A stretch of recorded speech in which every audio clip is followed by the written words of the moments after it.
College football primetime presented by Hampton by Hilton. From Razorback Stadium, you got the #1 team in the country, mighty Alabama, on the road against 16th ranked Arkansas. Of course, Arkansas team familiar with games like this. In fact, no program has played more close games against #1 than these Hogs.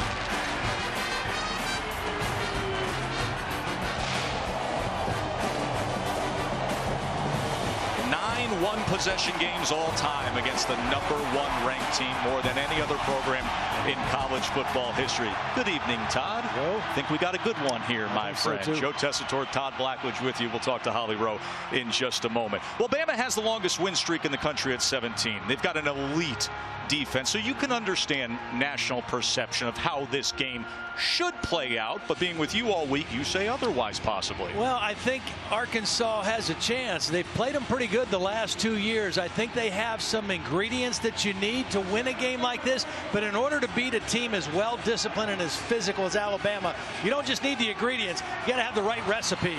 And I think tonight the recipe for them, #1, their offensive coordinator Dan Enos has to call a masterful game. Not just mixing run and pass, but mixing tempo, mixing some unconventional things.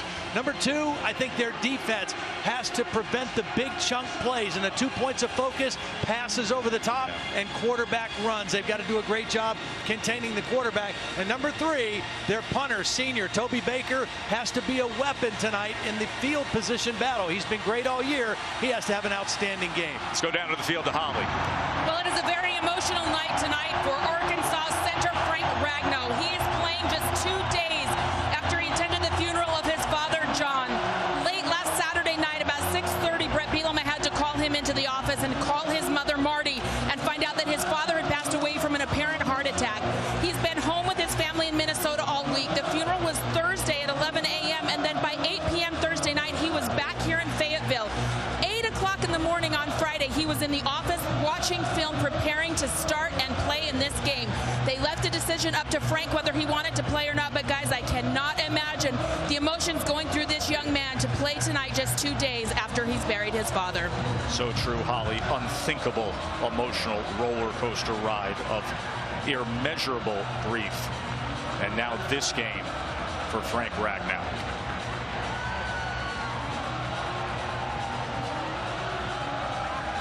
Brett Bielema, his 4th season at Arkansas. He described losing 52-0 back in Bama when he started as the hardest loss to take of his career. Said it was embarrassing. It gutted everything that he believed in.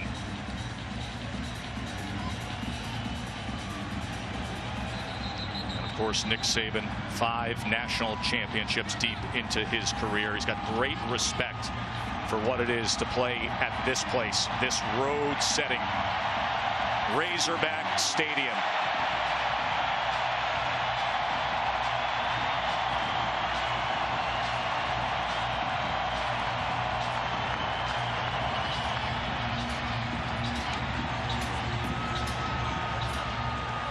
Arkansas won the toss, deferred. Alabama will receive. Get to see the young quarterback right away. Would not be surprised to see Alabama try to take the top off the defense on the very first play. That means throw the ball deep, by the way.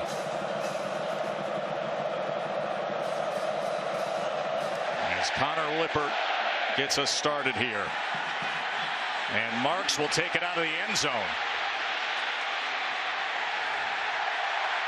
And he was met well prior to the 20-yard line. A 19-yard return there. So Jalen Hurts, the true freshman, Todd, what's your take on him? Well, I'll tell you what, he's impressive. Watching him on film, he's got a lot of ingredients. When you take a look at him, #1, he's a dangerous runner, and that's the real threat he poses to this Arkansas defense. Secondly, composure and maturity beyond his years, and I think it's that composure that has made him one of the real leaders of this team. The rest of this football team believes in #2, even though he's right out of high school.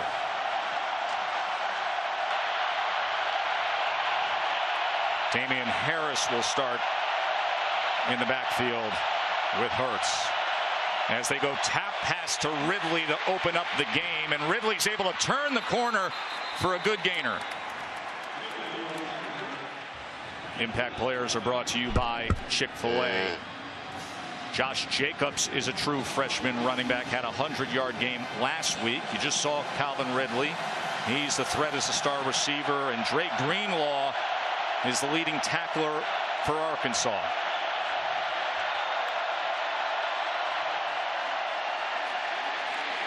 Harris doesn't find much on 2nd and 1, but enough to move the chains. You know, that first play with Ridley on that jet sweep motion, they've been doing that a lot this year. Lane Kiffin has really kind of changed the way they're playing offense with the young quarterback. And Ridley got the ball on that, but they'll use that motion a lot, and that forces the defensive eyes to really be disciplined and pay attention to Ridley wherever he goes.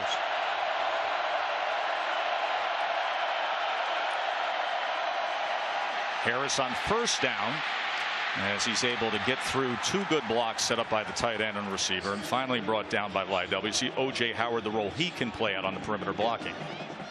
Wide receivers have to block. He's a big wide receiver, a smaller tight end, but did a nice job. And really, that's the part of his game that's developed the most in his career at Alabama, his ability to block. 2nd and 1 now. Ridley in motion again, and once again the tap to Ridley. And he's going to be right at that line as Ryan Pulley came up to make the stop.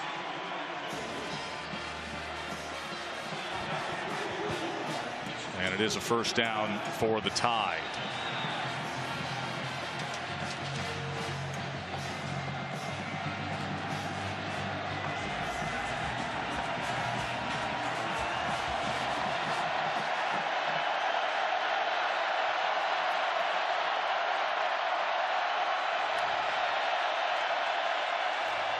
Harris again, Cam Robinson out in front.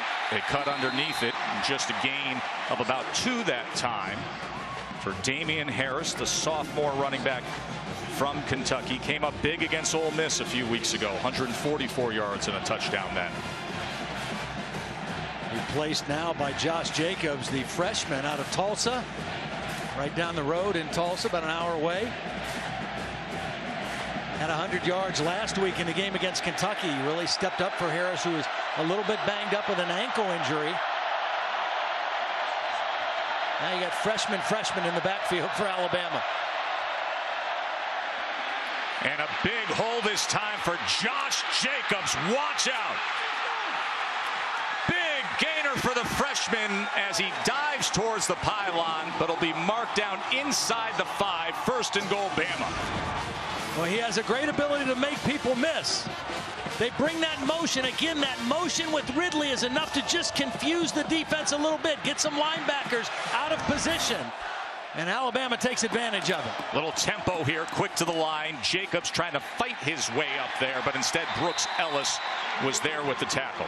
This defense depends on Brooks Ellis and Dre Greenlaw to make the majority of tackles at the inside linebacker position. And sometimes with that motion with the wide receiver, particularly when he got it the first play, distracts those guys. 2nd and goal, once again tackled at the line. It was Greenlaw coming around and finding Jacobs.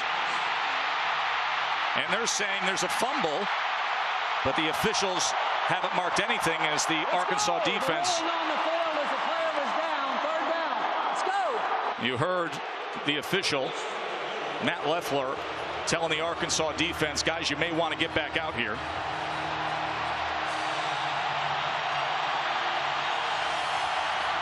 Again, with the running ability of Jalen Hurts, even though they're substituting a more pass-type personnel, I wouldn't be surprised to see them get the quarterback on the outside.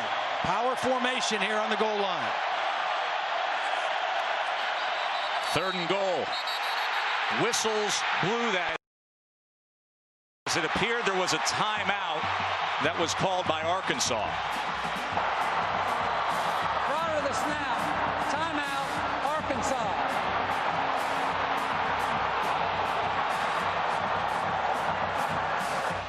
I don't know if Brett Bielema wants to create an opportunity for the replay officials to look at the Alabama's already play. brought their extra point people on. So somebody needs to get control whether that play counted or not.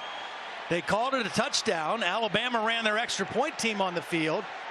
But they did announce over the PA that before the snap there was a timeout.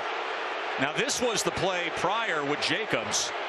And you could see the ball coming out. It was DeAndre Coley who first recovered that, and that's why the defense originally ran off the field. The previous play is under further review.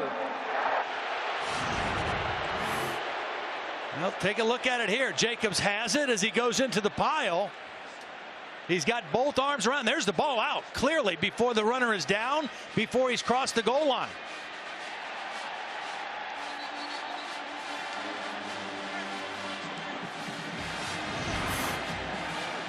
Brett Bielema smart to call timeout because they were going to go ahead and line up and run the next play.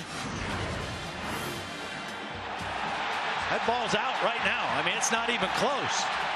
And a Arkansas player came out of the pile with the football. Great hit by DeAndre Coley coming from the outside. And he's the one who came out of there with the football as well. Well, it's interesting circumstances to see the officials wave the defense back out there. Both teams assuming things, and then Alabama assuming, and they send the PAT group out there. But based on the video evidence we saw, you would think it would go Arkansas's way.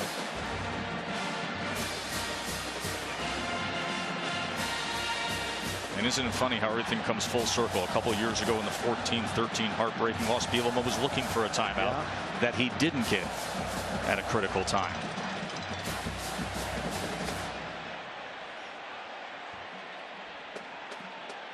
Last time we had Arkansas a couple weeks ago in Arlington against A&M, it was a fumble on the goal line by Arkansas. There was a critical play in that game. Texas A&M averted a touchdown. Let's bring in our rules expert, Bill LeMonnier. Bill, seems pretty clear to me we had a recovery there. There's no question we have a fumble. What we're going to have to see in video evidence is that can we see an Arkansas player recovering the football or just coming out of the pile? If we got the player recovering the football, it's a turnover. If replay can't get that evidence of video evidence showing the recovery, then the play's going to stand. You're saying the point of recovery, the actual moment where he covers the ball, not just running to the sidelines with the ball, Bill? Running to the sideline won't be enough. We've got to see a player with video evidence recovering the football. So if we see the ball out loose, that's crazy. But Bill, how am I supposed to assume Coley got the ball otherwise if he didn't recover it? Well, again, I'd want to see the shot again on the recovery, potentially. After review, the player fumbled the ball. It was recovered by Arkansas. It'll be first and 10 for Arkansas at the 1-yard line. Arkansas will not be charged with timeout and has no changes remaining for the game. And what a critical timeout called by Brett Bielema. So the 56-yard run by Josh Jacobs and the golden opportunity knocking out the door, the fumble and the recovery by Coley.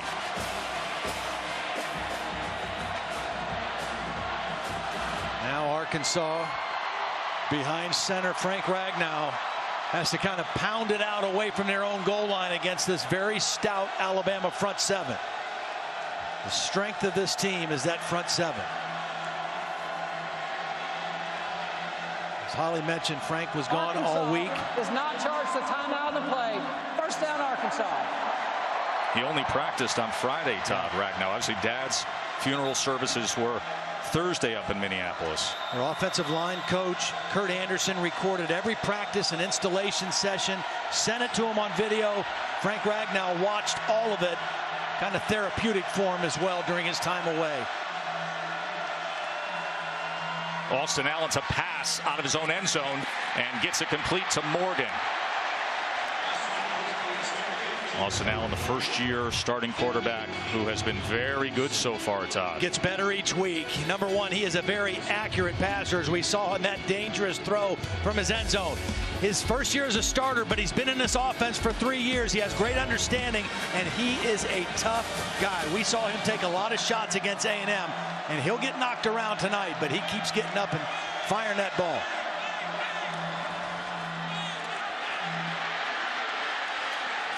Morgan again that time. Impact Players brought to you by Chick-fil-A. Arkansas's running back is Raleigh Williams, second in the SEC in rushing yards. Of course, if the offense has success running the ball, then it sets up the play action for their tight end Jeremy Sprinkle. But opposite is arguably the best defensive lineman in the country in Alabama's senior leader Jonathan Allen. Arkansas going with a big lineup now. Number 86 is in the ball game. Jake Hall. He's actually an offensive tackle. 6'5", 266-pound sophomore. He's going to line up over here on the right side in the wing position off of Sprinkle. That's him in motion. 3rd and 1. Play action. Austin Allen. And he's able to get there with ease and scoot out just beyond the 15-yard line. A 6-yard run on 3rd and 1. A flag is down, so we will check on that.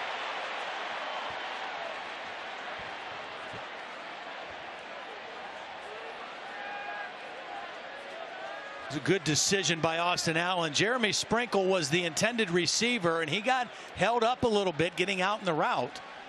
And a good, quick decision by Austin Allen to run for that short first down conversion. Holding. Offense, number 26. 10-yard penalty. Replay. 3rd down.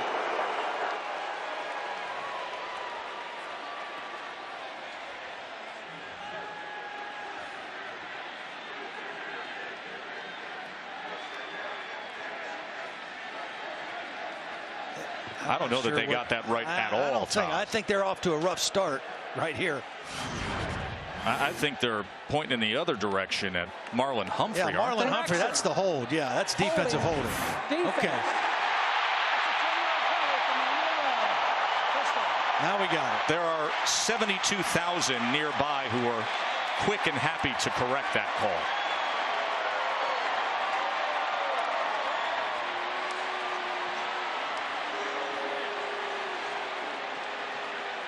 So Arkansas has worked their way out of a hole. After the turnover down at the goal line, now all the way out to the 26.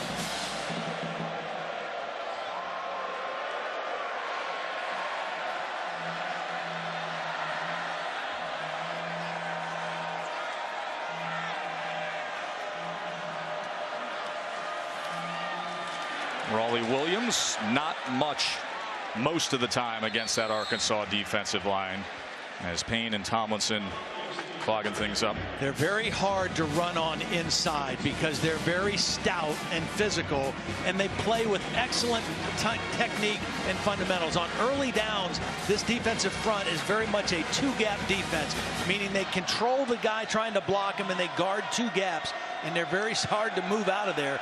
On pass situations, they crank it up as pass rushers a little bit more.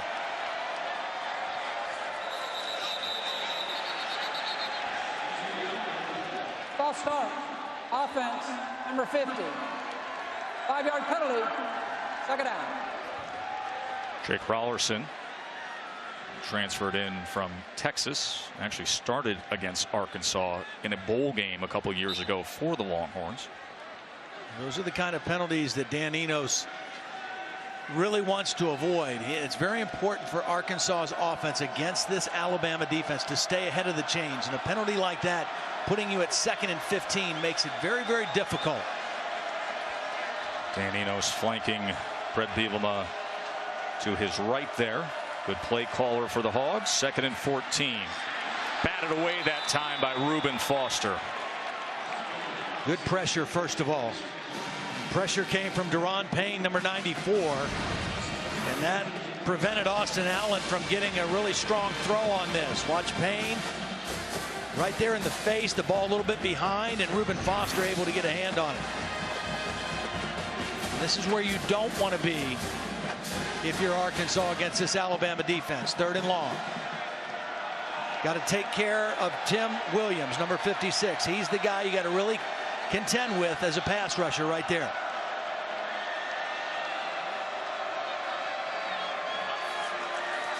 Third and 14. Nearly intercepted that time by Hootie Jones. There was pressure coming in on Austin Allen.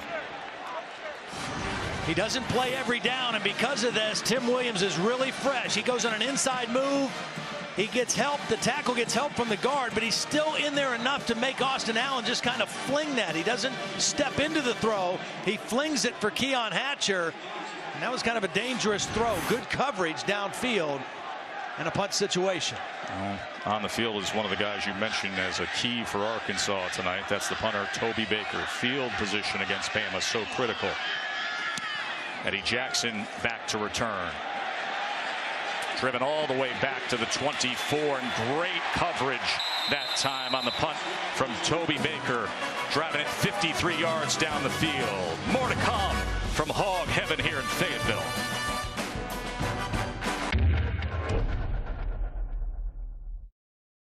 You know how to follow the game.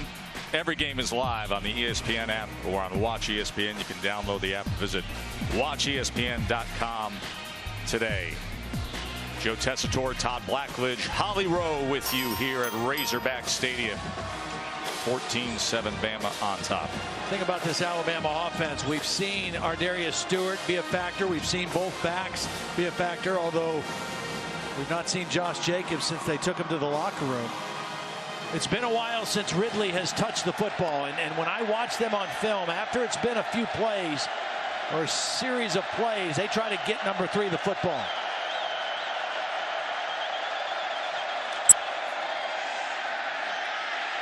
Hurts going to take a shot for him downfield, Todd, and it is batted away by Jared Collins. Yeah, you can just tell, especially timeout, end of quarter, they have a chance to kind of reassess and realize he's our main big play threat. Let's take a shot down the field. And this is good coverage by Jared Collins. The ball was a little bit underthrown, and that enabled Collins to get back. Got away with a little pull on the jersey, but the ball was underthrown. Todd, maybe you can just tell and know they were going to go. The rest of us are just happy you're in the booth to give us the heads up on something like that. You knew it, you saw it, they went for it. Hurts tracked down, and Collins came up, and that's a loss of 1. Brooks Ellis also in pursuit there. Good discipline so far on defending Jalen Hurts as a runner. He does have the 2 rushing touchdowns, but that was different down inside the 5-yard line. Out in the field, Arkansas's defense has been locked in and playing with proper leverage and technique, defending him as a runner. Watch out for that guy. Ardarius Stewart already has 2 third-down catches tonight. This is 3rd and 16. O.J. Howard, the only receiver on the bottom of the screen. 3rd and 16, and Hurts is just going to be able to pick up 3 yards that time as Andre Tolliver was able to corral him, and the punt team will head on out. Best defensive possession of the night for Arkansas right there.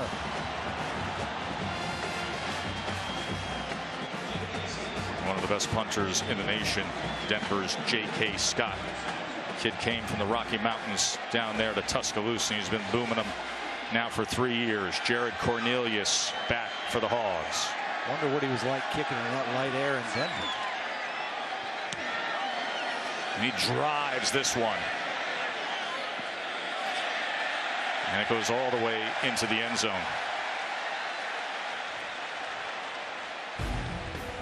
Now, week 5 of your NFL Sunday, best way to get it started is 10 a.m. Eastern with NFL Insiders, and then Boomer and the guys and Wendy Nix, Sunday NFL Countdown at 11.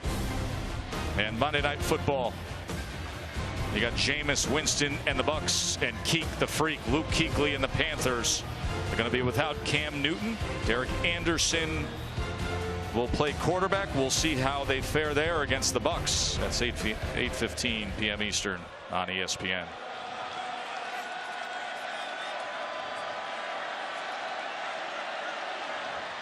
The defense did their job for Arkansas.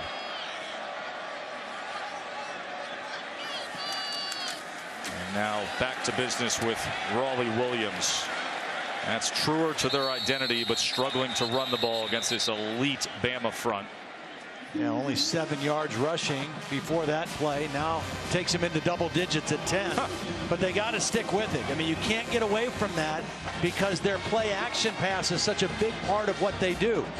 So you have to continue to try to pound it in there some and see if you can break a couple tackles. And if you get 4 yards, that's a win against any defense, but particularly against this Alabama defense.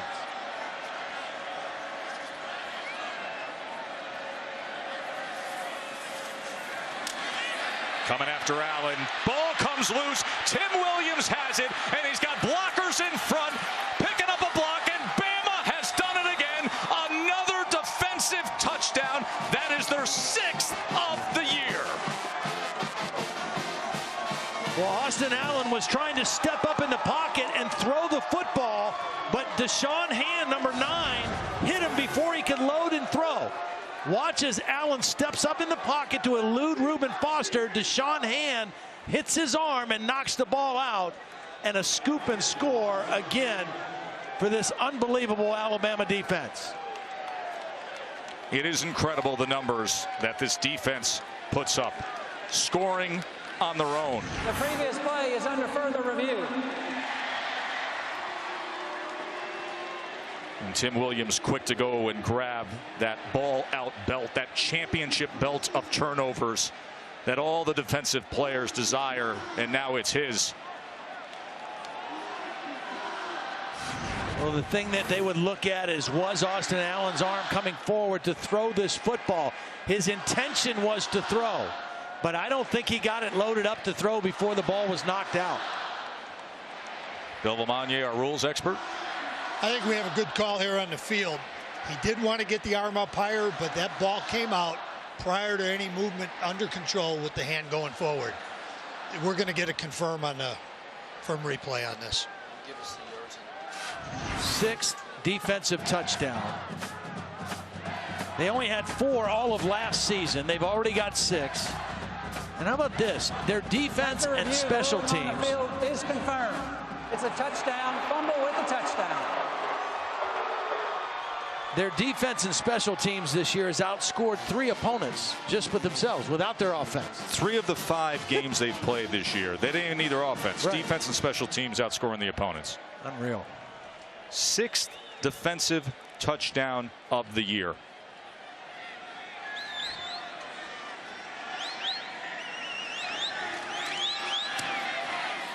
Bama has now scored 8 non-offensive touchdowns this year, the most in the country. Tim Williams, wow. Glad you're with us watching Dr. Pepper's Championship Drive Game of the Week. Number 1 Bama. They've done it with defense, scoring with defense. Tim Williams moments ago, the 23-yard fumble return touchdown. Well, they're just so relentless in their pressure, in their strength. And when this starts happening with your team, you expect to scoop and score. I mean, you can see those guys automatically turn to blockers. They're used to it now. They expect good things to happen. They not only expect to create turnovers, but they expect to score with it when they pick them up or when they intercept a pass. Todd, if you want to stay in a game like this, you want to pull the upset, you cannot give Bama free points. Drew Morgan here from his goal line. That's a fine looking return by Morgan. Adnan.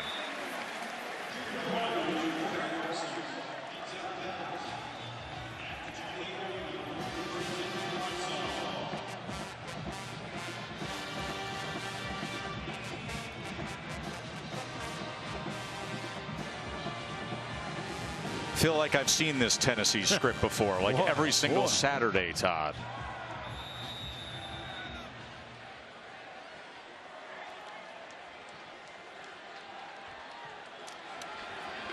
Right back out there is Austin Allen. See the average drive start, own 15-yard line for Arkansas.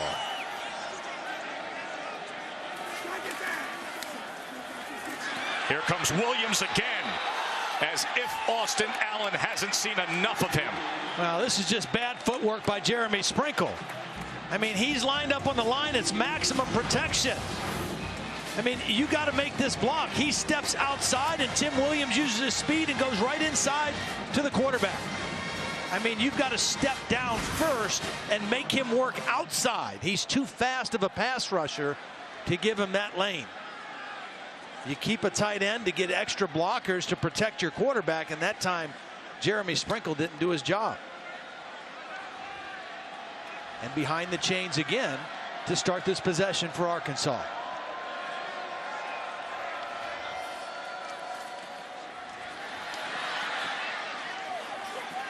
That was far to the outside of Keon Hatcher. Tim Williams is a fun guy to watch. He doesn't play every down. He was in on that first down play, but last year he had 10.5 sacks, 12.5 tackles for loss. He's not an overly big guy, but he is explosive and fast, and he plays so hard. I mean, he never stops pursuing a play. They try to keep him fresh. They try to keep him energized. And when it's a passing situation like this, if you try to block him one-on-one or take a false step, he's going to be in your quarterback's lap. 3rd and 20.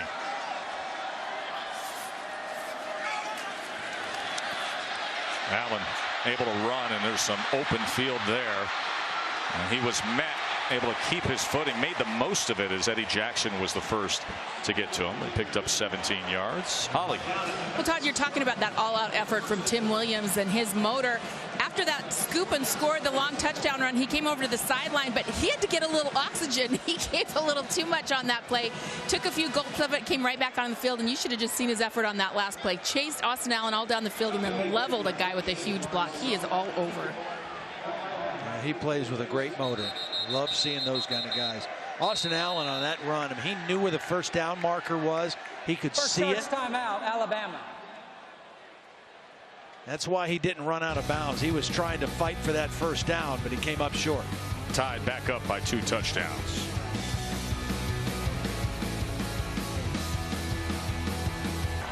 U.S. Air Force parachute team, the Wings of Blue, showcasing themselves today. What a beautiful afternoon it was here in Northwest Arkansas. As Expedia reminds us that we are here at Donald W. Reynolds Razorback Stadium. Joe Tessitore, Todd Blockledge, Holly Rowe with you. Alabama and Arkansas.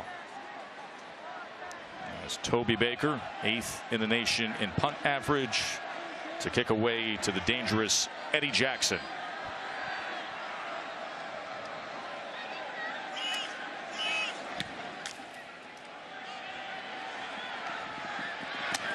Fair catch inside the 20. How about Jalen Hurts a couple weeks ago in that game at Ole Miss? Well, this is what really sold me on the kid, and I think this is what sold the rest of his team. He's going to get crushed.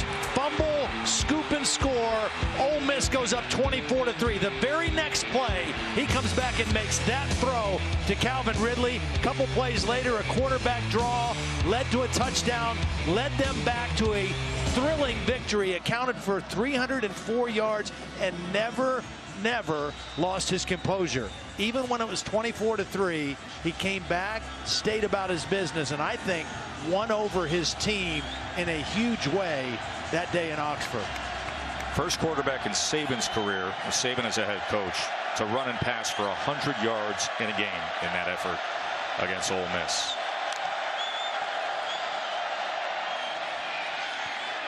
And right down the middle to O.J. Howard, as Howard gets the reception out to the 40-yard line. 21-yard reception. Really good play fake by Jalen Hurts. It froze the linebacker, Brooks Ellis.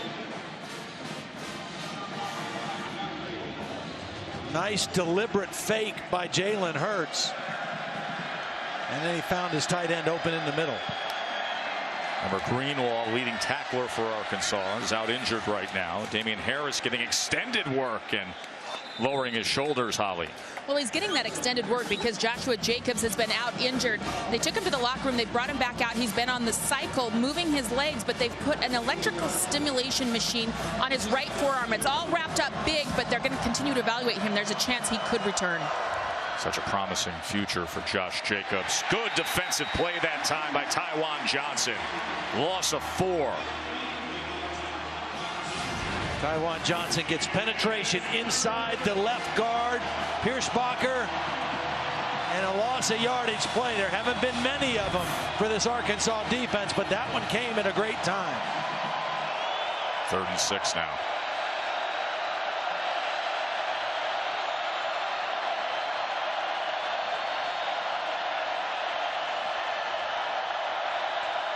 Arkansas showing a 5-man rush and a man-free coverage right now. Bring 4 out of the backfield is Harris. Easily with Cam Robinson sealing a wall, and then he breaks free, and Damien Harris will score off of it. 56-yard touchdown by Damien Harris. The play looked to be over. Arkansas had it, but Harris had more. Man-free coverage. That means this is the guy that has to be blocked. Watch the receiver come inside and get him, and Cam Robinson lead outside. It's man coverage. Who is responsible for the back? Get him blocked. Get your lineman out in front, and then poor tackling on the sideline for Arkansas. Just missed tackle. Is under further review. Lane Kiffin waited until he saw the coverage. Everybody looked over. He made the proper call, and then they executed it perfectly. Did he step out of bounds? That's the question. Easily got the first down.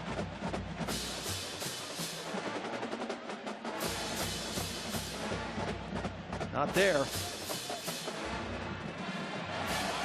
See plenty of green between the white there.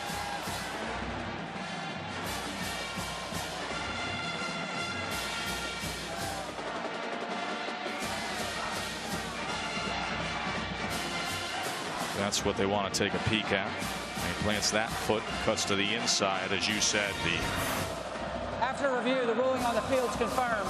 Touchdown. inexcusable missed tackles there with Liddell and Scooter Harris. Well, I think it was Harris also that was the guy who got blocked. The guy who's in there for Greenlaw is the guy who got blocked and then missed the tackle on the sideline. Tough play that time for Harris.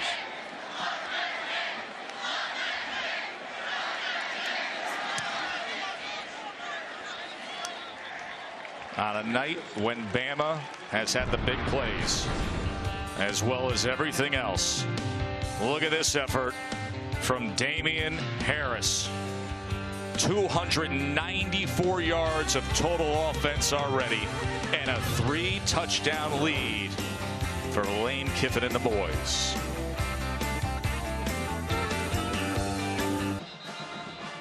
Thriller down there in College Station.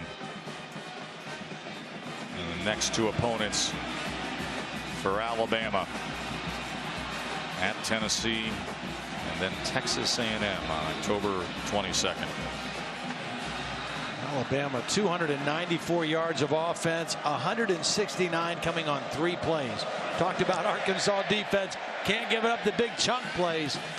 Those are big chunk plays. Let's look at the top 10. It is brought to you by Goodyear. Ohio State preceded this game, got the win against Indiana. Clemson looked dynamite last night up there in Chestnut Hill, and now Texas A&M as that SEC West with A&M and Alabama. It is top heavy.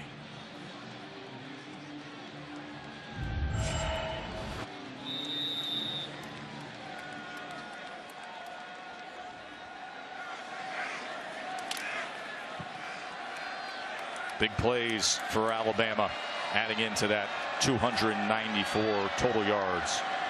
Yeah, 3 big plays and another defensive touchdown. I mean, and Arkansas on the ground that time with Whaley, just 3 yards. the difference between Alabama's defense this year and last year, I think the frontline guys very similar talent. They don't have as much depth. A lot of these guys that are playing regular now were in the rotation last year.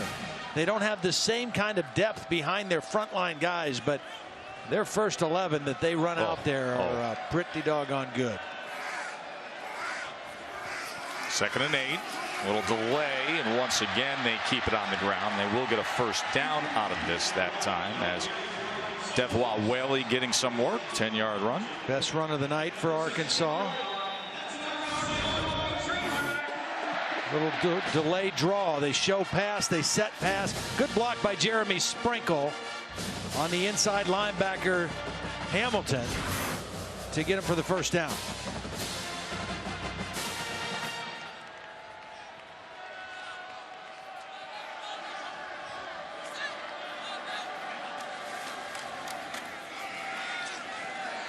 Allen's just going to dump it straight ahead to Jeremy Sprinkle. Only 2 that time, as Ryan Anderson was quick to get there.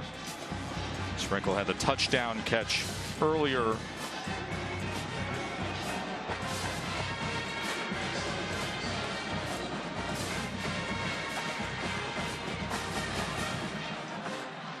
Alabama has been on their game every which way tonight. And that guy has been dominant coming after Austin Allen. Tim Williams had the scoop and score.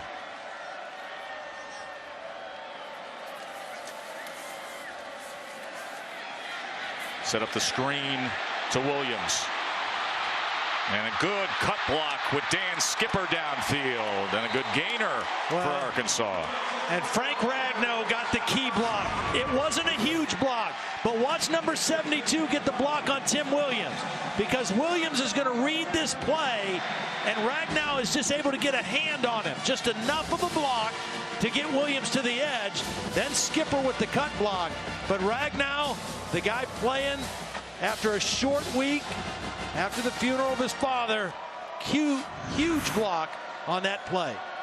Told you earlier, lost his dad John last Saturday night. Only 1 day of practice this week for Frank Ragnow.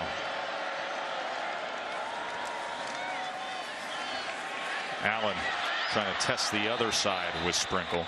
Well, Alabama is just so well disciplined on defense, and every time Austin Allen has come out on a bootleg, there has been a body right there.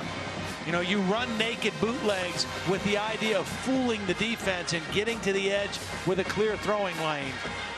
And Alabama has done a nice job of staying at home and having a body right there. That was an open receiver, but the pressure forced a bad throw.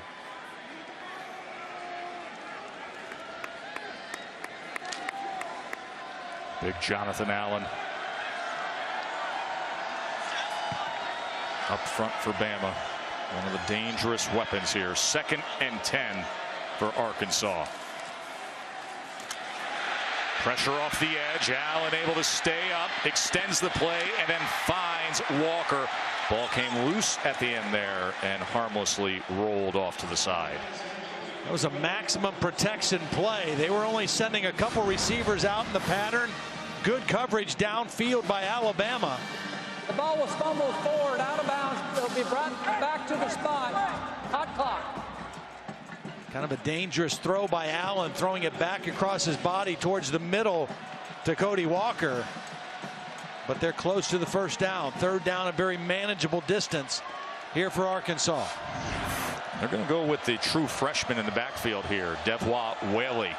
Unconventional formation. These are 2 tight ends lined up out here as wide receivers. They're going to run speed option with the freshman. They pitch to him, and he's wrestled down, but good enough for the first down as Foster and Anderson quickly got to Whaley. Have not shown this. Heavy personnel, and then a little different look with the speed option, and they get the first down. Tight ends are lead blockers. Alabama still defended it very well, but because it was short yardage needed, Arkansas able to get the conversion. That's what they told us yesterday. You got to show Bama a little something that we've done before, but then give them something different. Big personnel, speed option. Not expecting that. 8th play of this drive for the Hogs. Now I think you go towards the end zone. Slant, Hatcher, and Arkansas piecing together a drive here. Keon Hatcher nursing a sore hamstring from last week, gets isolated out there on Minkah Fitzpatrick, and Allen gets him the ball quickly. Keon Hatcher is having an outstanding senior season. 14 catches coming into the game tonight. You know how good this Alabama defense is, but look at what they do in the red zone. Opponents only 12.5% touchdown rate, and they drive it deep against the Tide. 2nd and 2. And it'll be 1st and goal as Whaley takes it again, this time for 4 yards. Nice job by Froholt, the left guard. They pulled him around, little power play. And a nice read by Whaley, bouncing it back to the left of the center. Good power football that time in the red zone for Arkansas. 1st down, as good as Alabama is in the red zone. Good time now also for play action. Drew Morgan in the slot. There is play action to the end zone. Touchdown. Flag is down at the 8-yard line. We see if this stands with Drew Morgan. He's already putting his head down.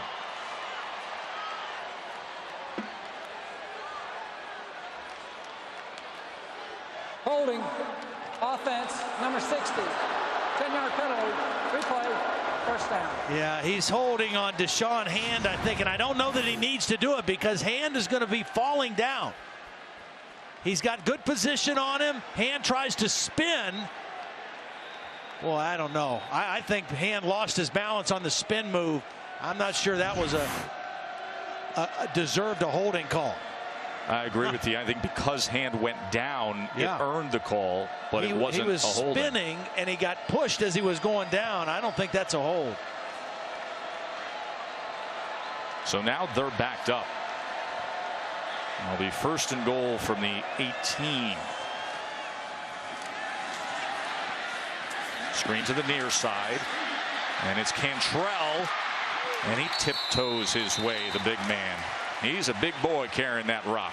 Good job by Skipper and Ragnow again, the 2 leaders on this offensive line, getting out in front of the tight end on the screen. 2 times they've run the screen. They've both been effective. You got to get those big hosses out in front and set up your blocks, and both those guys got critical blocks on the play. 260-pounder getting the ball in his hands. With 6'10", 319 out in front of it. 2nd and goal, more manageable now. It's the ball on the 7-yard line.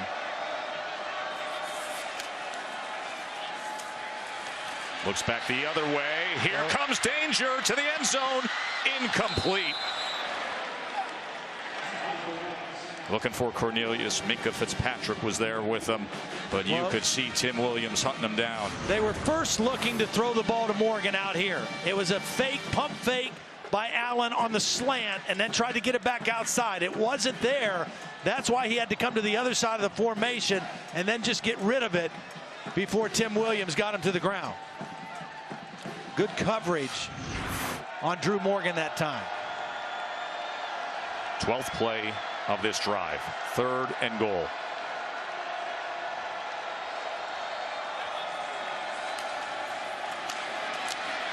Allen to the end zone. And well beyond Hatcher, as by the time he looked up, ball was sailing over his head. Just excellent coverage by Alabama. 3 receivers to the top of the formation. They had 4 defenders playing over the top and no separation, just nobody open. Watch as this play develops. Excellent position, excellent technique and fundamentals by the defensive secondary of Alabama, and nowhere to go with the football for Austin Allen.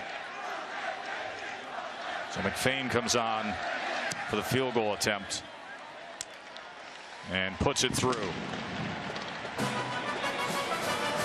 28-10. Long drive ends in a field goal for the Hogs.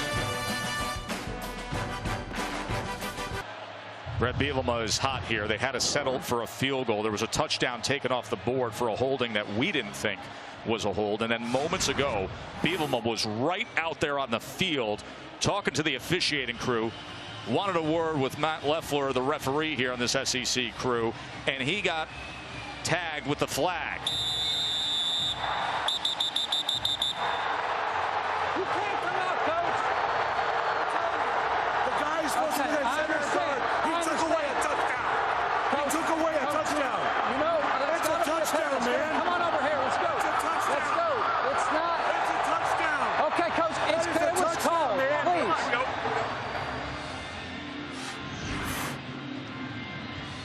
Well, I agree with him. It shouldn't have been a holding call. It should have been a touchdown. But at this point, there's nothing that's going to change that. And Brett Bielema's got to get his composure back and get his team back in a position. That hurts his team because, again, they're going to give field position to Alabama here with just under 3 minutes in the half. So with the penalty, this kickoff was returned from the 15 by Marks. And let's check in with Adnan Virk.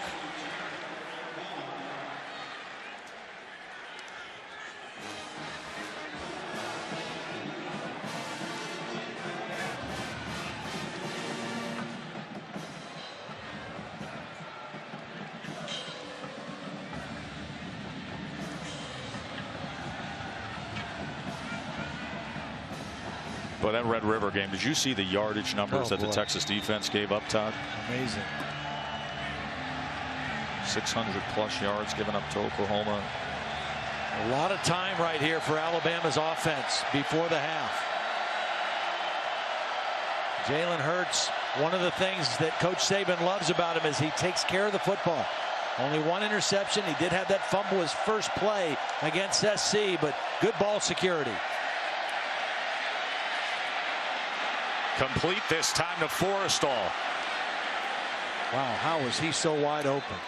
Forrestall, a young tight end, kind of more of a big receiver, and this is a breakdown and a bust in the Arkansas coverage because he was wide open, and if Hurts doesn't underthrow this one, Forrestall catches it and walks into the end zone. I'll tell you, Hurts does a great job of getting this team with tempo to the line and set. Scarborough now, as he is a big body down there, lowering the shoulder. Holly. Well, bad news for Arkansas. Their best tackler, their most sure tackler, Dre Greenlaw, is out for the rest of this game. He's come back out from the locker room on crutches, a right foot bone injury. I did hear him tell a teammate he felt and heard something pop, so definitely not good news. His replacement, Dijon Harris, had a big miss on that last touchdown for Alabama. They're going to have to shore that up. Yeah, that's a huge loss. I mean, he and Brooks Ellis, the two leading tacklers. The defense is set up for those two guys to make the majority of plays, and not having Greenlaw is a huge loss for this Razorback defense. Scarborough again, as he will have enough for a tied first down. Dietrich Weiss with the tackle. Alabama with 2 timeouts left in the first half. Clock under 1:40 now.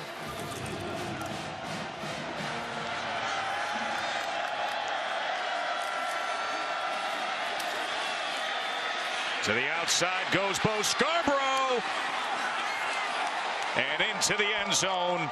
And another missed tackle and another all too easy effort for the Alabama offense. Just like that, they come down the field. Well, that's just Jared Collins can't let this happen. He's got contained. Number 29 has outside leverage. He must keep everything to his inside. And he's going to go for the little bob fake by Scarborough and get beat to the outside. I mean, he's got to do his job, and he didn't do his job, and Bo Scarborough gets an easy touchdown.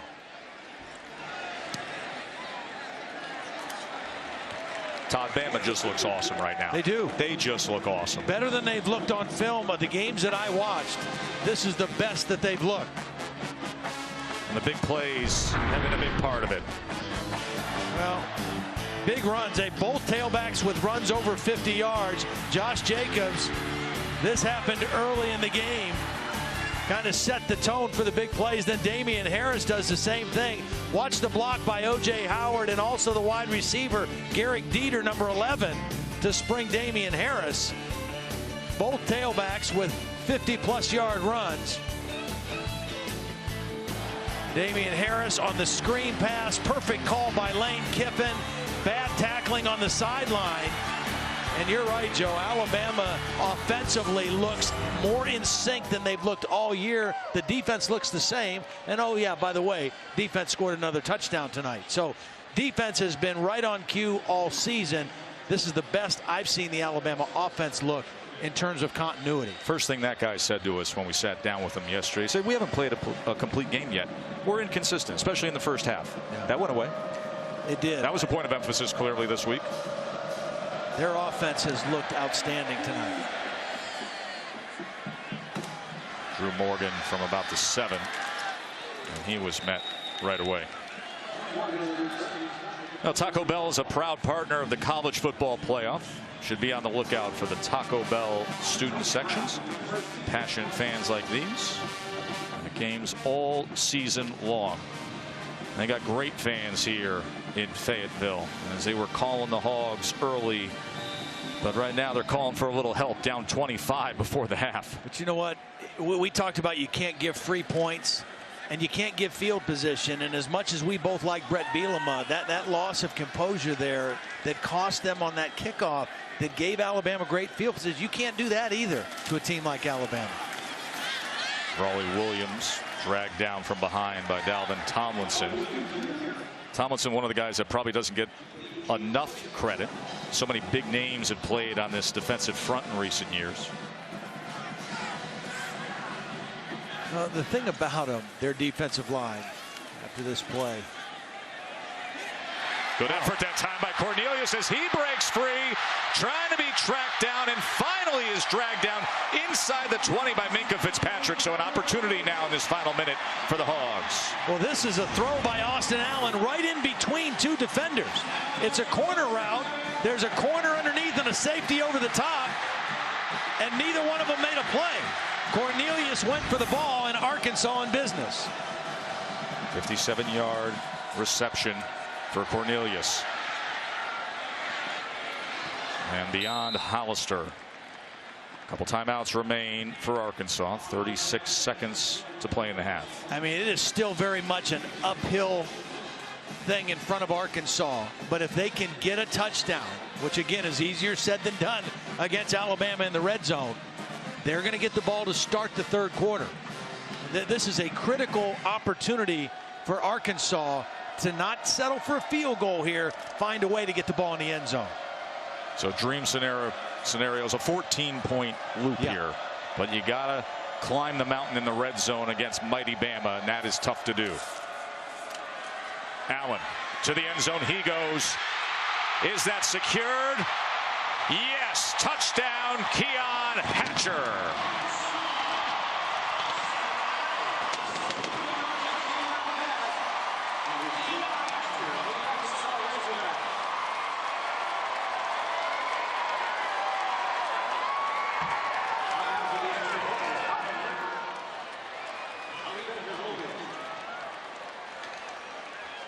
Beautiful throw by Austin Allen. Nick Saban not happy with Jeremy Pruitt on that coverage.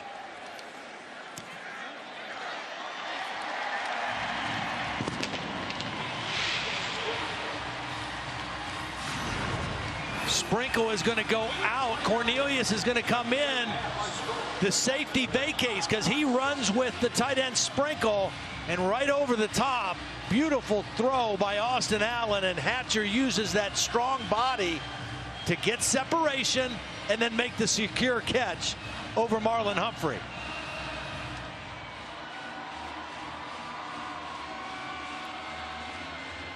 Little chat between coach and his first-year defensive coordinator, Jeremy Pruitt. Of course, had so much success at Florida State, winning the national title, then moved over to Georgia before returning to be with Coach Saban.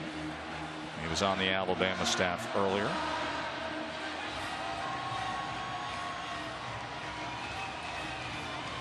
So Austin Allen brings Arkansas down the field. His second touchdown pass of the night. I mean, that was an absolute must situation there.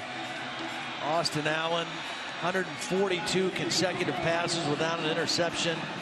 He has been under duress this entire first half. 35-17 first half. With 604 yards of total offense combined between these two as they go with the squib kick that is mishandled at first at the 20, and then Marks is able to pick it up.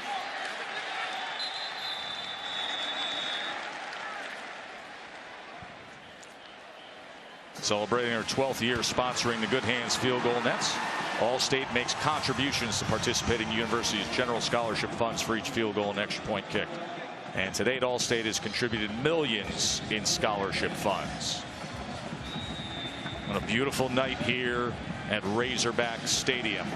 9th time in stadium history that it has hosted the #1 ranked team in the country, and it does so with Bama here and their dynamic freshman quarterback Jalen Hurts.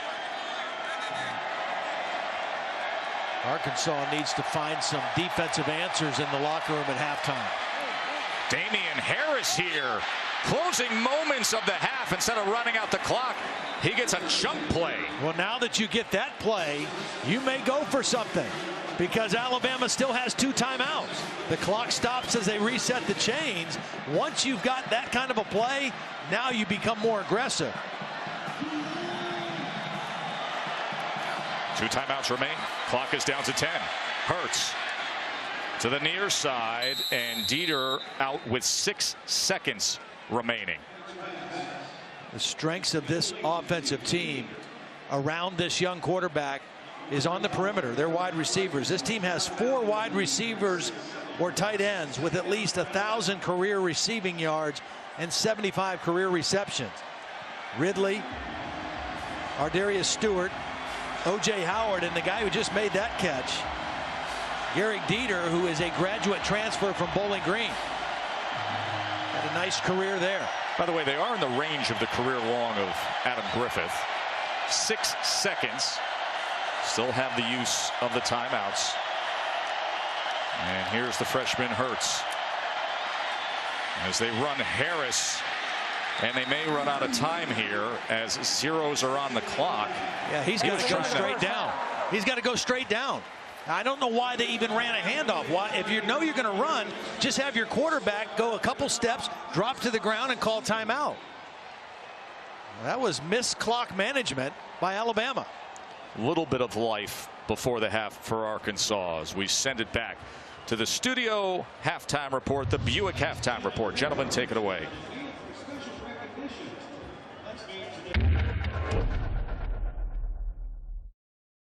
It's the Kings of the SEC against the hopeful Hogs.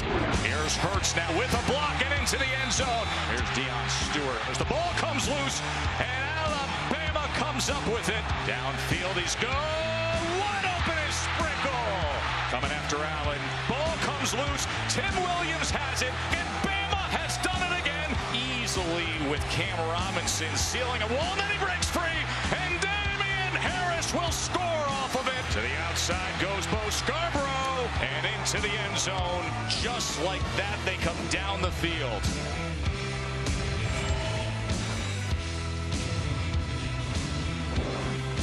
Welcome back. Dr. Pepper Championship Drive Game of the Week. Bama has won 9 straight against Arkansas. Arkansas has been competitive the last couple of years. Now they sit here at 35-17 at the half. And you look at these total yardage numbers, 640 combined total yards. Yeah. What says you, Todd Blackledge? Well, I think that Arkansas made too many mistakes to stay in the game. Alabama's the #1 team in the country for a reason. I mean, they get on you. They take advantage of your mistakes. They take advantage of short field. They take advantage of turnovers. If Arkansas wants to get back in this game, they've got to eliminate those. I mean, they got to play a picture-perfect second half to try to get back in this game. But Alabama, I thought, has been outstanding in the first half. Brett Bielema was red hot there in that second quarter. They had a nice-looking drive, came down the field, had what looked to be a touchdown pass by Austin Allen, but then a holding call that we looked at, both of us disagreed with, and boy, did Brett disagree. He was trying to get the attention of the umpire. Well, he was upset because the guy who made the call is really more responsible for keying on the guards and center and not the tackle. And yeah, that was an unfortunate break. They did get this touchdown before the half, but that was unfortunate. As Arkansas will take control of the ball here. Here's Holly moments ago with Big Brett. Well, Coach, you got pretty heated there in the first half. What was the point you were trying to make to the official there? Well, I was trying to tell him how good a job he's doing. They're actually, as an umpire, he's supposed to watch guard to guard, and he's doing an exceptional job. He called it on a tackle, so I want to tell how good he was doing. Okay, your offense found something on those last 2 drives. What was it, and how can you stick with it? We know we could move the ball. We just can't. What's hurting us is we're sitting ourselves. We had 2 turnovers, one on the kickoff return, have a nice play, got stripped out, great by Alabama, and then obviously the play that got stripped out of Austin, which really gave them 14 points. And then obviously we got to be able to set the edge on defense and just tackle. We got to get the ball back, get a quick score, and get right back in it. Okay, you know you can't get another penalty though, right? Or else we'll be escorting you. Okay. Try to help them out. Okay. He is great comedy. Nothing funny about Dominic Reed against that Bama front. Jonathan Allen was all over it. He mentioned the costly turnovers. Tim Williams had the scoop and score for Alabama, their 6th defensive touchdown already this season.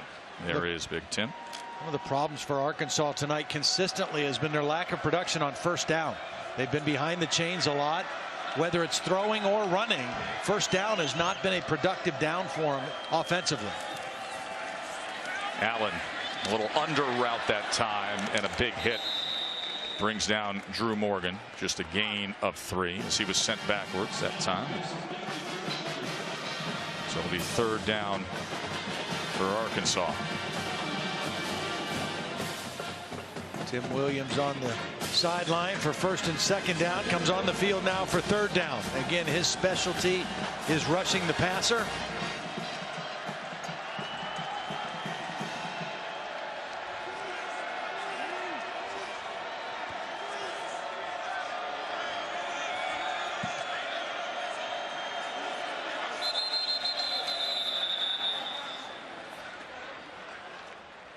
Wow. Early timeout called by Arkansas.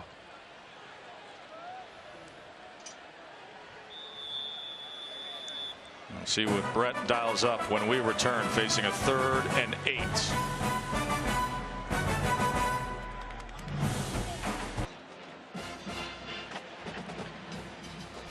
Glad you're with us. ESPN College Football Primetime presented by Hampton by Hilton.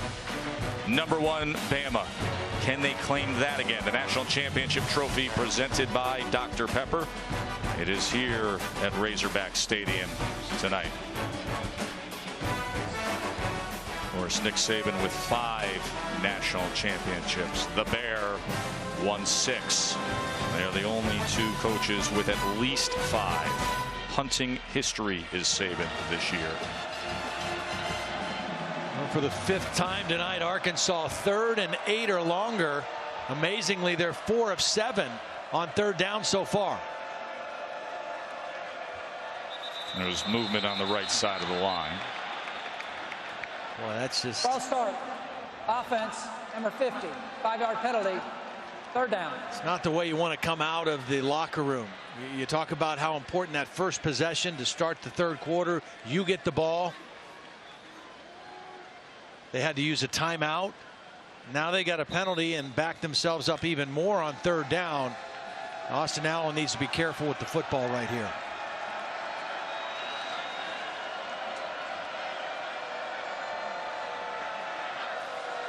Third and 13. Pressure up the middle, gets rid of it, and launches it incomplete. And it was Reuben Foster who was getting in on Austin Allen.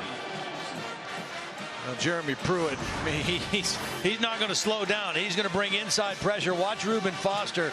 He's going to come on a stunt, and he beats the center Ragnow, the best offensive lineman up there for Arkansas, and forces that bad throw by Austin Allen. Reuben Foster has played at a very, very high level for this defense so far this year. Big leg of Toby Baker back out there.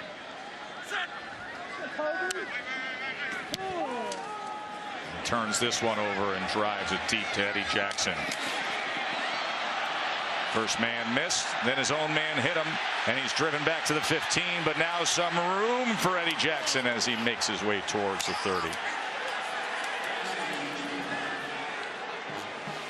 Well, a couple weeks ago, Texas A&M ran for 366 yards on this Arkansas defense. Tonight, Alabama came into the game saying, we think we can run.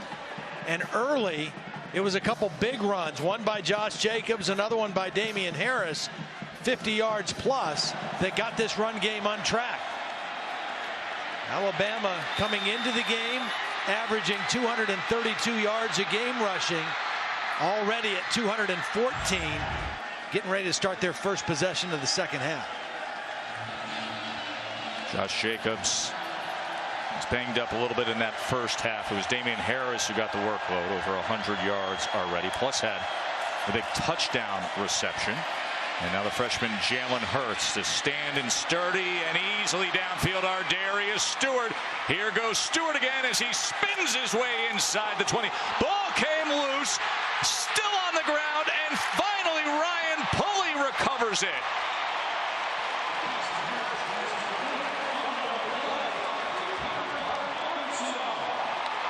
Well, this is one of the favorite play calls for Lane Kiffin, the deep over route.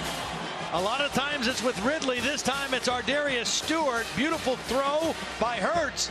Stewart hasn't played for the last 2 weeks because of a knee injury and loses ball security there at the end of a great play.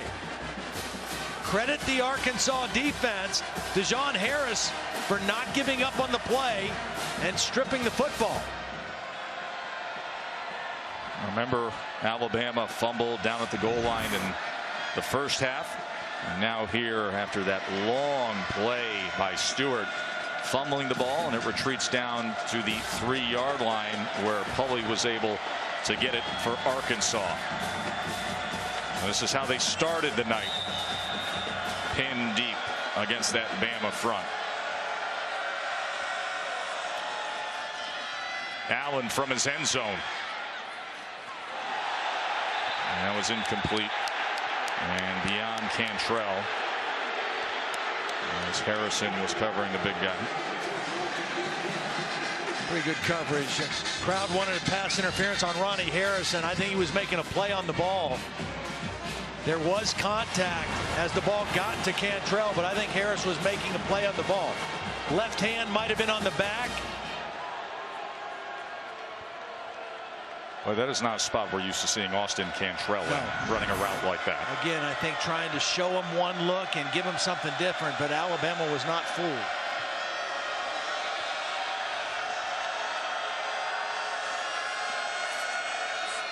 Allen again from the end zone. Tries the other side, and the pass defended by the talented Minkah Fitzpatrick. Now that's a dangerous throw there. I mean, you're on the right hash, you're deep in your end zone, and you're throwing all the way to the left sideline. This ball's in the air so long, it enables Fitzpatrick to make a play on it. And I think Austin Allen actually kind of lucky that wasn't intercepted. Boy, another 3rd and long for Arkansas.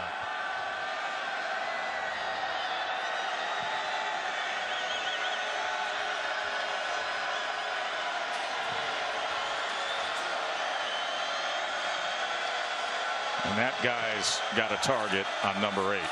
But straight up the middle, the pressure came that time. And that ball was intercepted by Fitzpatrick. He tracked it, stayed with it, snagged it. Dalvin Tomlinson came in on Allen, tried to loft it away. Fitzpatrick with the interception. Well, I think Froholt, the left guard, made the mistake. Ragnow's going to pick up Foster. The left guard should have stepped in to pick up Tomlinson. And because of that immediate pressure, Austin Allen's just trying to throw this ball away, but he doesn't get enough on it to get it to the sideline.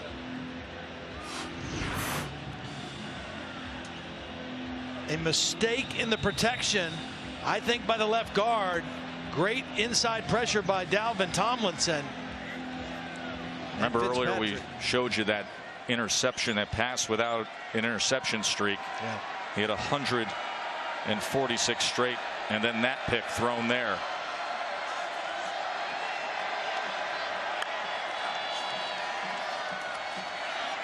Damien Harris with Big Cam out in front.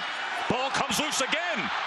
And this time Calvin Ridley was in the right place to secure it.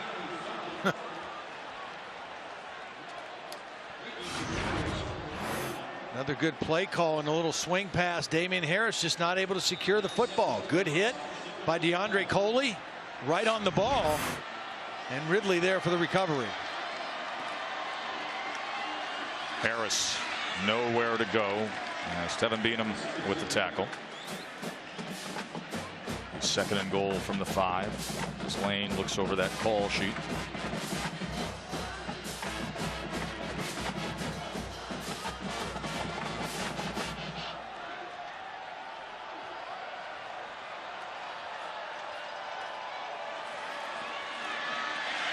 He scored 2 times on that earlier, but this time DeAndre Coley is able to find Jalen Hurts. So 3rd and goal for Bama.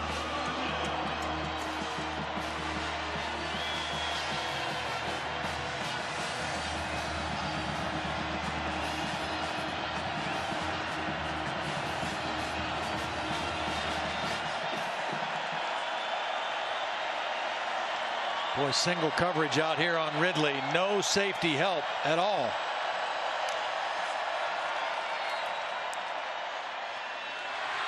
Looks that way and finds him. Touchdown, Alabama. Calvin Ridley.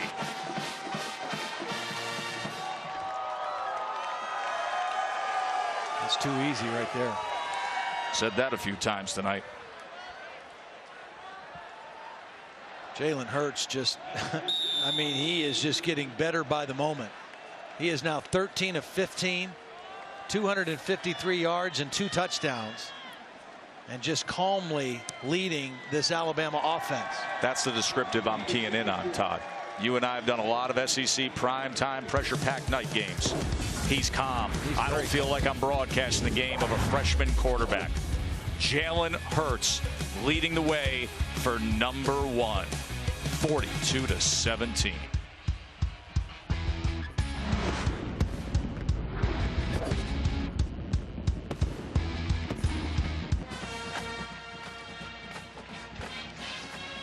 Number 1 in action as you're watching the SEC on ESPN, and boy does Alabama look like the top team in the country tonight. 42-17. Calvin Ridley moments ago, his 4th receiving touchdown. Well, one thing I love about Lane Kiffin, he is very demonstrative on the sideline. When he calls a play, as soon as he knows he's got the coverage he wants, he knows it's a touchdown. Even before the play is thrown, the ball is thrown, he knew it.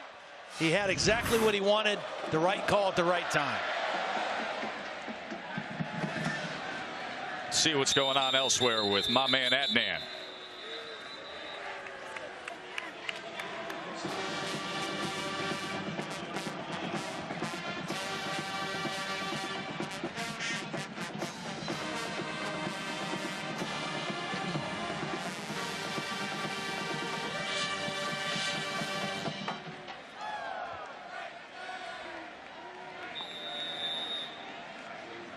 That quiet top 10 Miami team. Yep. Happy for Mark Richt, one of the real good guys in this business. And good coach. Nothing happening there for Cody Walker. Jeremy Reuben Pruitt. Foster darted in. Jeremy Pruitt, the defensive coordinator, has been pretty consistent on bringing linebackers on 1st down. Whether it's run or pass, they're attacking the line of scrimmage on 1st down, realizing that if you can get Arkansas knocked back on 1st down and not let them dictate the tempo and dictate where they are with the ball and the chains, you have the advantage, because now you put them into those uncomfortable down and distances where they have to pass protect.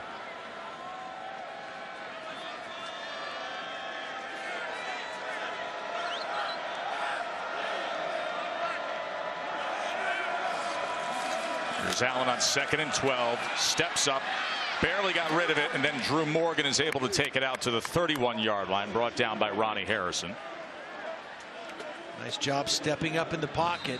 You just got to take care of the football when you do that. He tried to do that on the scoop and score, and it got knocked out of his hands, but you got to find ways to elude that rush, give yourself a little extra time, and at least they give themselves a manageable 3rd down now. Reuben Foster being tended to by the medical staff at the end of that play. Well, he's been playing exceptionally well this year. Lost really a little bit of weight, and he's just flying around so fast in the middle of that Bama defense. Yeah, he and Sean Dion Hamilton, the 2 inside linebackers, have both played at a very high level. Last year when I did this game, Reggie Ragland was the inside backer, and he played extremely well against Arkansas. You're going with a stacked group of big guys to the top of your screen. 3rd down and 4. Allen sprints, tosses, and it is batted away. A flag comes in that time, as it looked like Marlon Humphrey came in from behind a little bit early against Drew Morgan. Yeah, and again, the difference between that play and the play with Harrison earlier that didn't get called, that contact was definitely early. Defense, number 26, 15-yard penalty, automatic, 1st down. Nice job by Dan Enos moving the launch point, moving the quarterback outside, and there's the contact early by Humphrey on on Hollister. Definitely a catchable pass, left hand around the shoulder, and a good call by the official.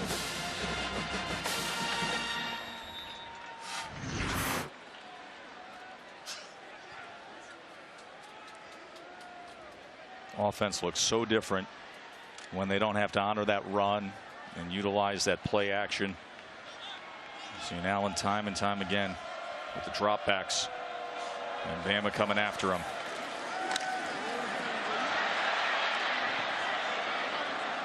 And just another heave to get rid of it as he ends up on the ground. Again, it's the 1st down. His 1st down has been completely owned by Alabama.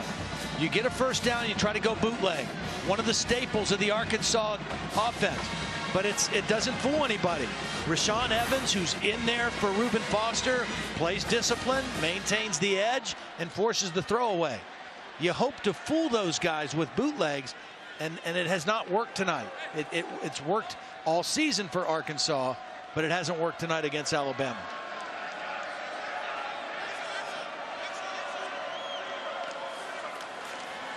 Second and 10. Collapsing down, and from behind it was Rashaan Evans chopping down Allen. Flag is down. We will check on that.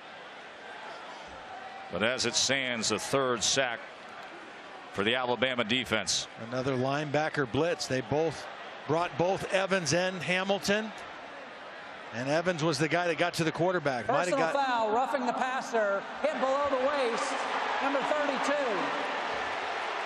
15-yard penalty, automatic, 1st down. So get him for going down low against Austin Allen. Yeah, I get it. I mean, I understand the call. It's an excellent effort by Evans. He's working on Skipper, and he's trying to get low to get away from him. And I mean, that's the rule. I mean, I don't think he tried to hurt or go in there intentionally low. He was losing his balance as he got to the quarterback. I understand why Nick's upset. I mean, that's a great effort play by Evans. He's going to the ground. He's reaching for the quarterback. It's not intentionally going low to injure the guy.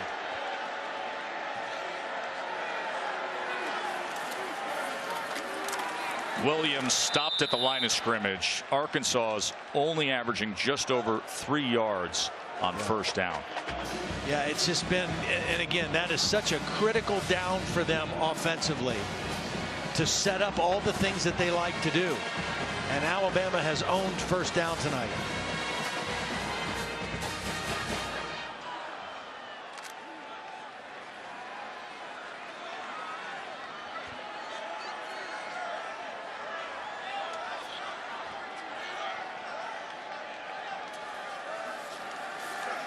Pressure again right up the middle, and just having to get rid of it as That big might be, Jonathan Allen.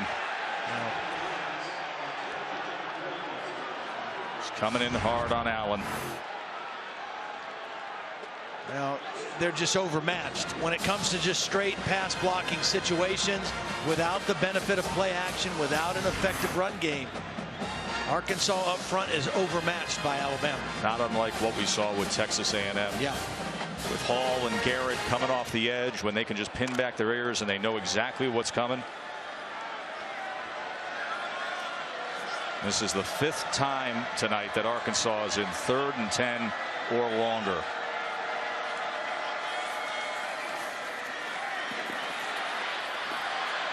Allen chased and running out of options, with Ronnie Harrison just waiting on him.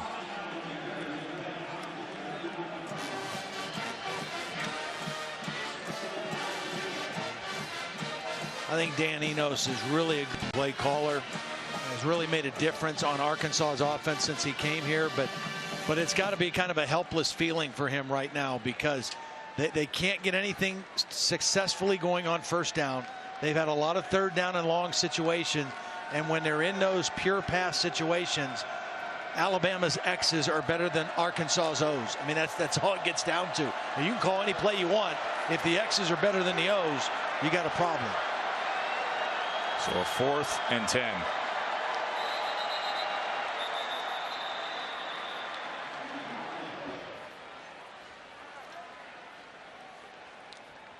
Timeout, Arkansas.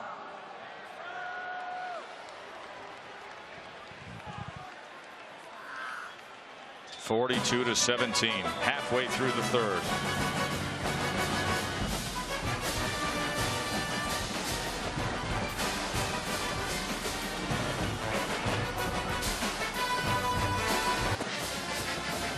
Number 1 against number 16, and number 1 Alabama has the longest active win streak against ranked opponents in the country.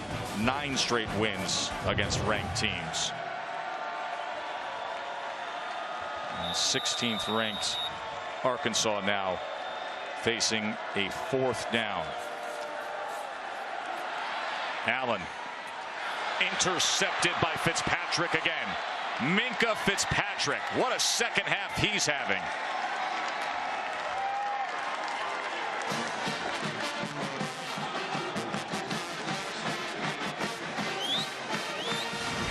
Now Alabama has just worn down Austin Allen, I think, in this ball game. 4th and long. He doesn't have a clear opening. He just kind of is backpedaling and slings that one in the area of Jared Cornelius. Not very good technique on the throw. And Alabama there for another turnover. Todd, you go back to the loss to Ole Miss last year. I think this may be the best stretch of defense we've seen in college football in a long time. Yeah, I mean, it's been outstanding. And you look at those numbers, and you got to throw in the one outlier in there. In the championship game, Clemson scored 40 points on them. But those numbers are still staggering.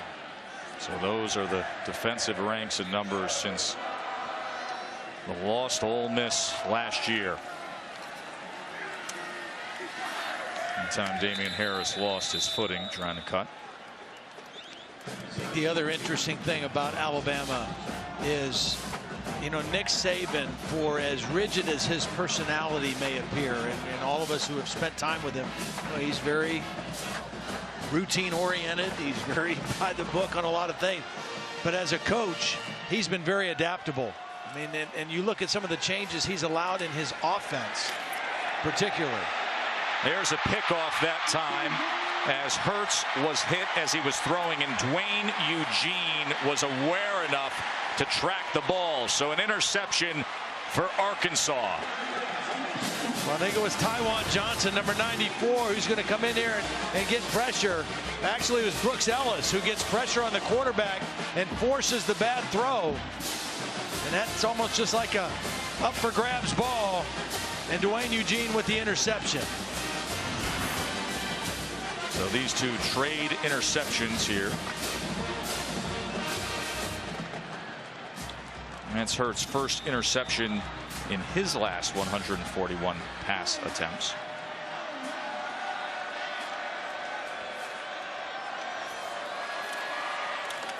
Now on the ground on first down with Williams as he was tackled by Evans. Really good tackle by Evans, because that play looked like it had a chance to bust for a bigger gain. If Evans doesn't make a sure tackle there, that's probably a 15 to 20 yard run. But see, that's a winning first down play for Arkansas, and there just have not been enough of those tonight. Rashaan Evans calling his name often as Reuben Foster is still being evaluated. Came off the field that last possession. 2nd and 7, Austin Allen. Near side looking for Keon Hatcher. After the interception, just tell him stay down. Don't get up, try to make a tackle.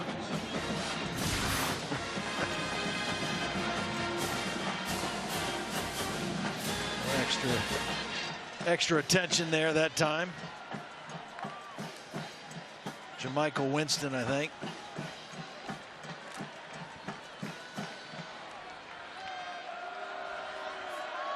As he sits now and watches if his offense can convert this third down.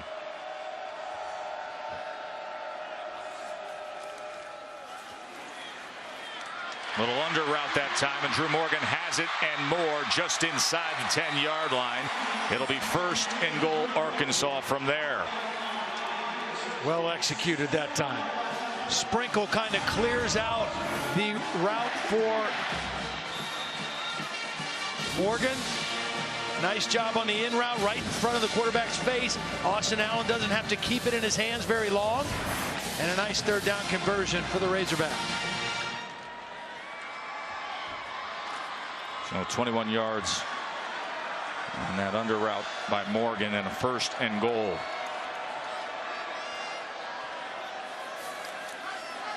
And they go with some reverse action here, and that goes nowhere as Ryan Anderson was able to be in there defensively. Holly. Well, guys, Reuben Foster, after a long evaluation in the medical tent for Alabama, has been taken into the locker room. They wanted to get a better look at him. He will likely not return to this game. And now an injury on the other side here, as Drew Morgan is still down at the end of that play. And yet another misdirection play that did not fool Alabama. I mean, you know, with their speed and their ability to recover. Ryan Anderson stayed at home, played his position. It was probably at the end of that hit at the end by Hamilton on the lower back area. That was an awkward position for Morgan coming down when Sean Dion Hamilton came in and hit him in the lower back. Morgan's been a good one for this Razorbacks team.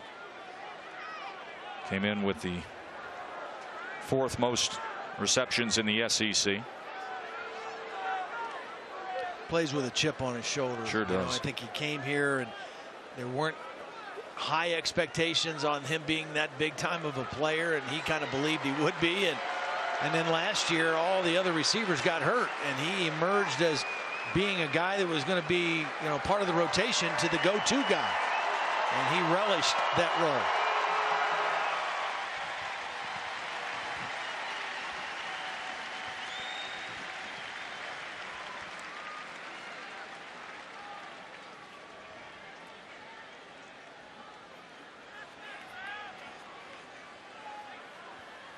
Good to see Morgan up and walking off, and leaves them with a 2nd and goal as they got backed up on that play to the 12-yard line.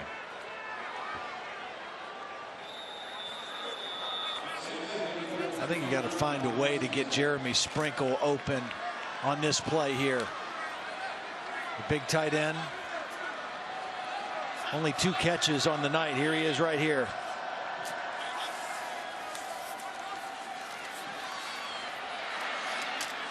What a hit that time by Sean Dion Hamilton on Cody Walker. You know, Walker's just an outlet receiver. Austin Allen not able to find anything down the field, and Walker just slips out as an outlet. Very short throw and a very short gain because of the tackle by Hamilton. Yeah, that was T-ball for Sean Dion Hamilton.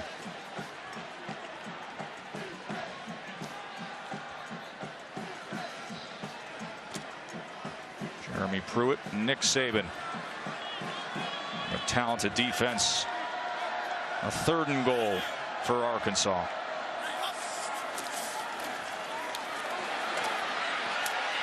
Good snap by Keon Hatcher. Quick hands, great result for the Hogs. I mean, you can't be in better position in coverage than Ronnie Harrison was, but this is just a receiver snatching the ball out of the air. This isn't making a play on the ball. This is the same touchdown they scored on before the half. Sprinkle goes out, Hatcher goes to the back of the end zone and snatches the ball out of the air.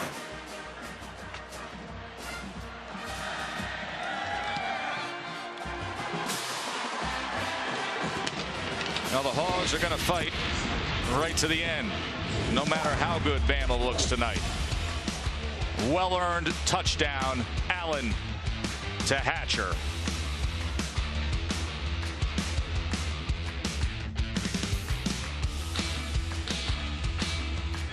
Boy, we just see our good hands play, brought to you by Allstate. Well, beautiful catch by Hatcher, but this defense allows these three guys to guard the two receivers here for Arkansas. You think Alabama has the advantage, but watch two defenders go with Sprinkle. One comes underneath on Hatcher, and then Hatcher just makes a tremendous catch with his hands, reaching up and snatching the football. Alabama had the advantage in the coverage, but Arkansas got the touchdown anyway. Third touchdown pass tonight for Austin Allen.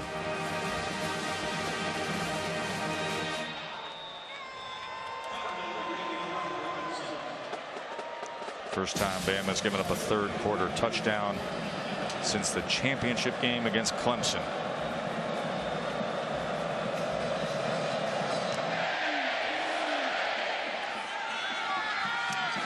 Marks is going to take this out of the end zone. And out to the 24. Well, we've been enjoying watching Jalen Hurts tonight. And the Aflac trivia question asks, who's the only true freshman quarterback to lead their team to a national championship? Jalen Hurts is in position to attempt that this year. If Alabama can stay the course, got a tough stretch they're in the midst of. Going to be challenged this month of October at Tennessee next week, and then that showdown of the SEC West with Texas A&M. Aggies took care of business in double overtime against the Vols today.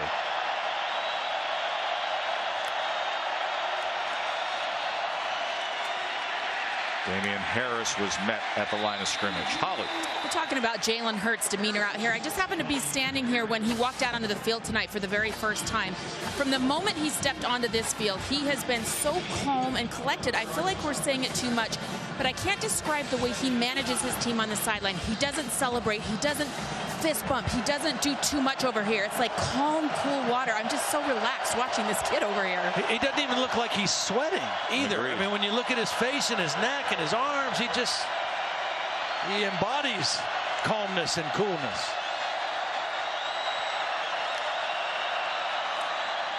Second and 8. Harris. You know, you talk about look at him too. It's just not built like a young guy. I mean, he's a physical guy.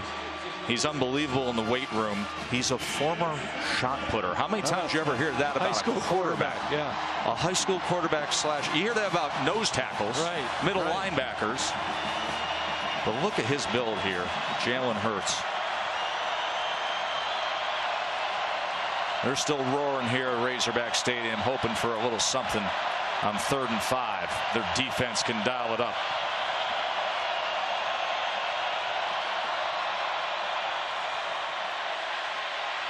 Hurts incomplete as he was looking for Ridley.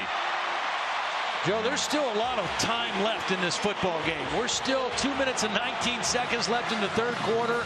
A huge stop that time by the Arkansas defense to force a punt. And as you mentioned, this crowd wanting to stay in this game any way they can, and plays like this will keep them energized. Excellent play, dropping back underneath that to force the punt. So J.K. Scott on to punt. The first 3 and out for Bama tonight.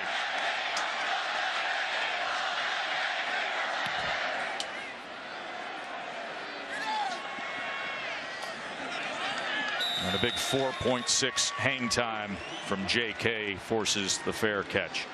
Well, we asked you, who's the only true freshman quarterback to lead their team to the national championship? Going to take you back, Todd. You got a guess? Well, I know who it is. Yeah, Now I was you know. at the game. I was on the sideline. Yes, you were. Your alma mater. I was watching the game. I was with the Chiefs at the time, standing there. This was a 3rd and 20 play. Jamel Holloway to Keith Jackson, and that was the backbreaker. Speaking of, yeah, there's radio for Arkansas. Jamel Holloway. And now Jalen Hurts A dynamic true freshman quarterback for the #1 team in the country. As Whaley couldn't find anything there. Tim Williams with the tackle.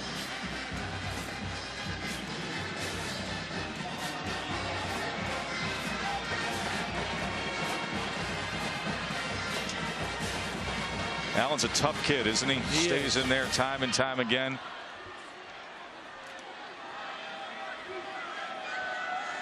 This is an Arkansas team that loves to run the football. Only 39 yards rushing against this Alabama defense.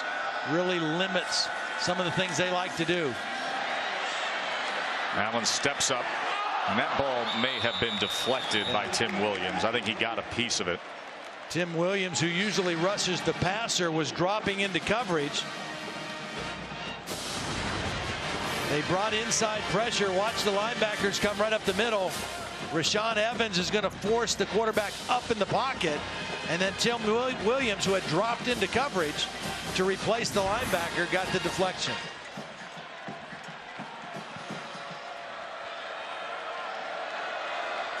I bet he doesn't drop in coverage this time. No, this is his money down. 3rd and 8. Destination quarterback for Tim Williams on downs like this.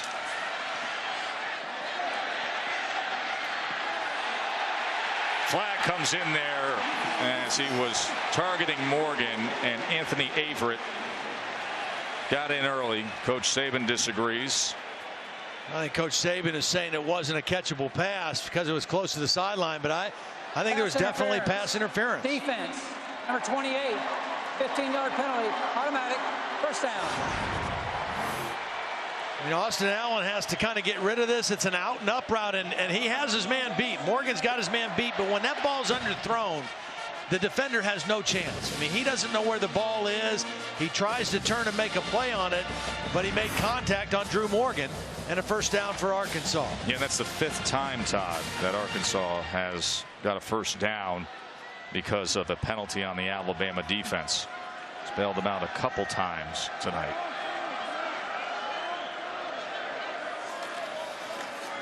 Cody Walker. It's a good solid run. Yeah, they need more of that. Yeah. It's truer to what they are and what they want to be than in the play action game as well. I mean, but that puts them ahead of the sticks, and they just have not had this situation very often where they get a run for 5 or 6 yards on first down.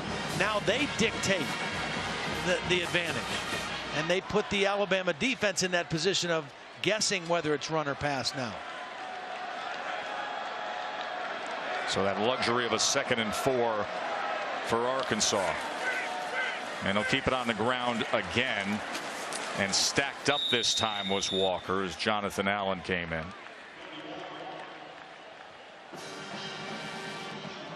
That's really good disciplined defense by Alabama. Again, maintaining the edge.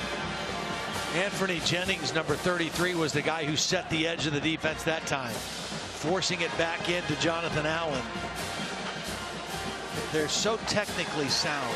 You know, it's fundamentally Alabama on defense in their front 7 and their back guys really fundamentally sound. Last play of the 3rd quarter. 3rd and 4, and a good effort that time by Walker. But of course, this Bama team with so much success on the road. They've won 20 of their last 22, dating back to the start of the 2011 season. Can they coast in for another one as Arkansas have a little bit of a run left for some 4th quarter drama? Find out when we return to Fayetteville.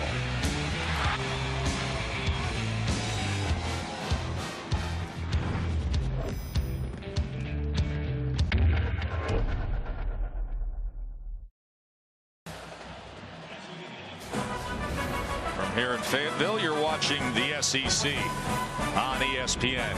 Joe, Todd, and Holly with you. SEC West getting interesting at the top, isn't it, with the season Texas A&M is having? Yeah. Looking like a complete football team. Trevor Knight's been a great fit on offense. John Chavis' defense, physical. I'll tell you, the other team that's getting sneaky is Auburn. I agree. Their defense is legit. They still have a little ways to go offensively, but their defense is really good.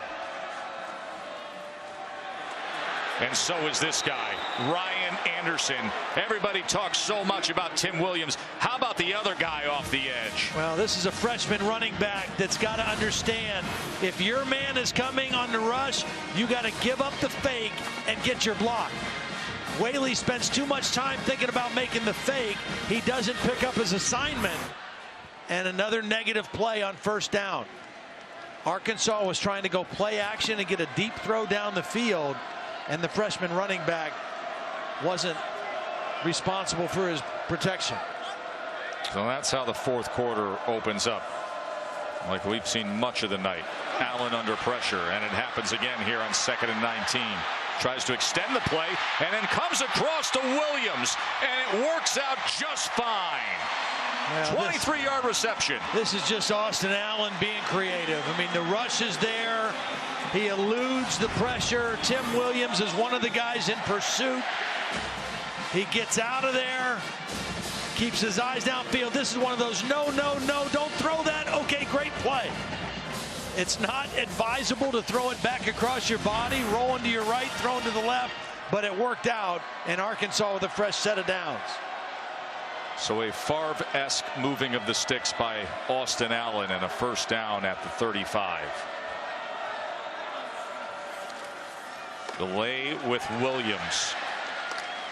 I like the call because Alabama has been bringing so much inside linebacker pressure on first down. In fact, all 3 of Alabama's sacks tonight have come on first down, bringing linebackers. They slipped the draw in there for another positive gain of 5 yards on first down.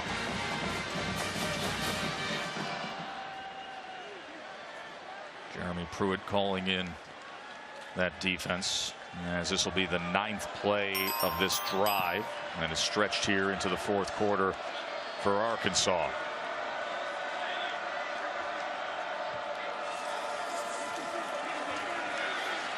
Allen, can he escape again? Tucks, runs, first down, Hogs. I mean, it's barely hanging on, barely getting there. Again, linebacker pressure. Austin Allen gets out of there.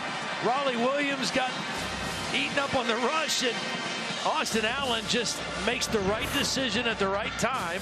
There's his dad, Bobby Allen. Watch Brandon play, makes similar kind of toughness plays, and now Austin getting his team close to that red zone again. Been on the staff here for 19 years as dad.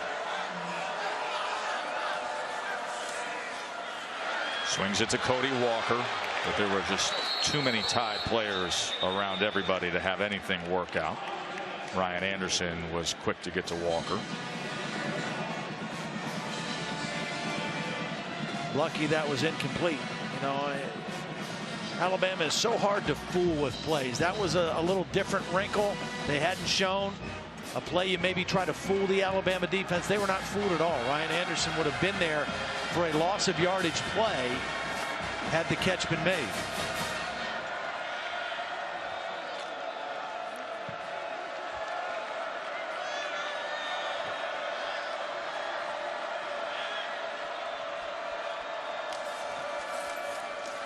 Second and 10. Just beyond Hatcher. He was looking for him down the middle in the end zone. Again, there was pressure. Deron Payne, number 94, got there, maybe didn't allow Austin Allen to really step through that throw. Trying to get Hatcher to the back of the end zone again. He's made 2 beautiful catches back there already.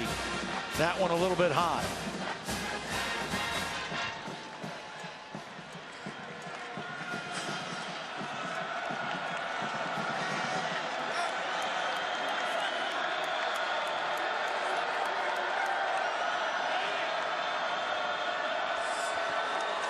Pressure on 3rd and 10. They pick it up, slings it, and off the hands of Cornelius.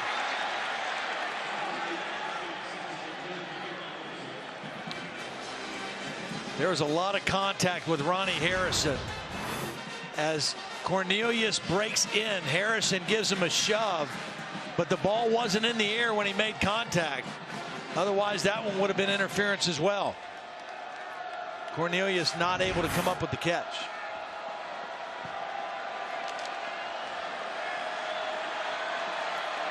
4th and 10.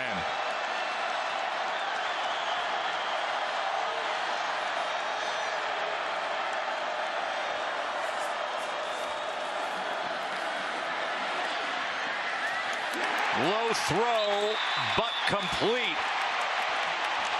Jeremy Sprinkle, 11-yard reception on 4th and 10. Working single coverage on the safety. Ronnie Harrison makes the little inside step move, and that created the separation. And boy, for a big guy to get down that low with his hands and get under that football, that's some athleticism for the 6'6", 260-pound tight end. He's had an outstanding career, the senior. Earlier tonight, the touchdown catch, most by a tight end in school history. I'd go right back to him. If I got the coverage I like, I would go right back to him here at this part of the field. Look what was waiting on him. Daron Payne. The bootleg just has not worked a single time tonight, and most of them have resulted in sacks. Daron Payne is going to just read this and stay at home. He beats his man to the inside. That's Froholt, the guard that got beat. But the bootleg, which has been such a huge part of Arkansas's offensive success and production this year, has been a complete non-factor. There's Brandon Allen. He's now with Jacksonville in the NFL. Came here to see little brother face number 1. 2nd and 18. Here's Austin Allen. Picked off again by Minkah Fitzpatrick. What a game he is having, and he's going to take it out of the end zone. And he's got a blocker in front with Allen to beat. How about it, folks? Minkah Fitzpatrick, 100 yards of glory.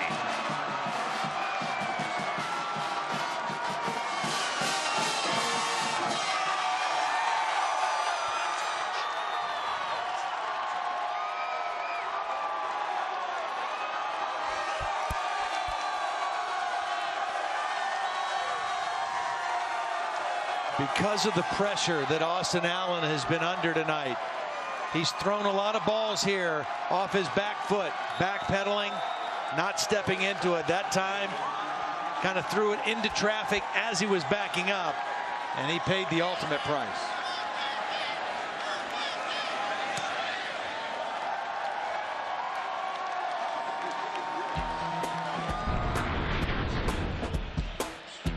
Minkah Fitzpatrick. Now watch the back pedal. He slings it, doesn't get enough on it. He's throwing into tight coverage. Wanted to throw it to the back of the end zone and didn't quite make it there. And Minkah Fitzpatrick says, not only am I going to intercept this, but I'm going to do what our defense has been doing all season. We're going to score again off of it. BA says, oh no. Little brother. Head buried, 49-24.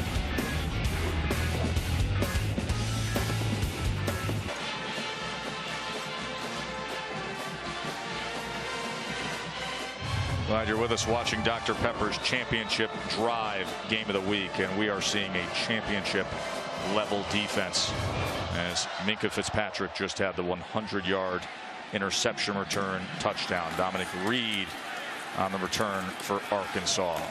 Let's go to the studio and say hello to Adnan.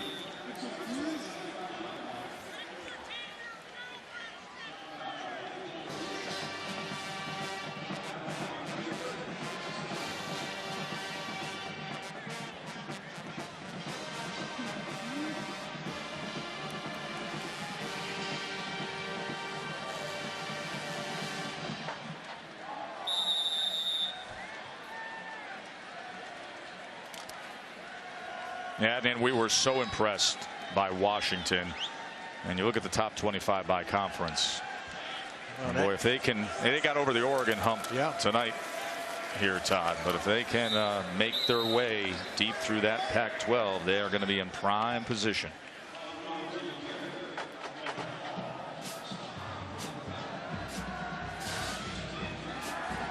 Speaking of very talented defensive fronts, Washington, I made the comment to you last week. They're built the way we see an SEC defensive front. Allen, flag is down in the backfield as he runs to the near sideline again.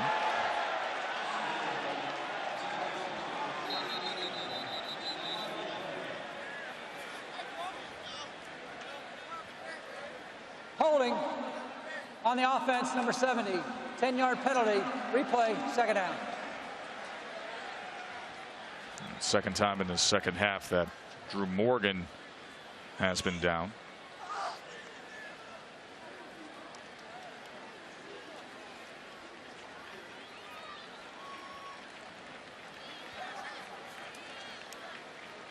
It's Alabama defense with 5 takeaways tonight, 4 sacks. 5 takeaways is a season high. Of course, they had the scoop and score in the first half with Tim Williams, and then Minkah Fitzpatrick, his 3rd interception. He returned it the whole way.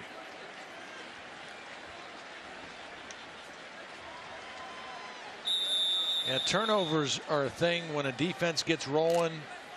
They just begin to expect it. You know, every defense does tip drills and practices what happens on a turnover, but they're in a place right now where they just expect it to happen.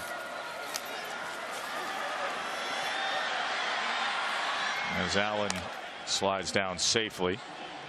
And we remind you that Tuesday at 10 Eastern on ESPN, it's The Undefeated presenting a conversation with the president, sports, race, and achievement. A 1-hour student forum with President Obama from North Carolina A&T State University.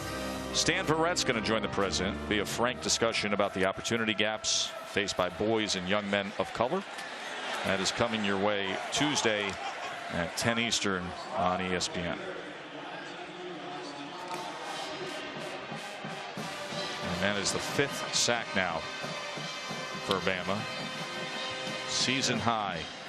And a very frustrated looking Austin Allen. I mean, he's going to have better days. He's had a better days already this season, but this Alabama defense has kind of had the better of him. He's made some nice plays, but the turnovers that have led to big plays and have led to scores and the sacks really have done him in. It's a line drive punt from Baker that takes an Arkansas bounce. That has been the story of the night. Getting after Austin Allen. Turnovers and big plays and big points for the Tide.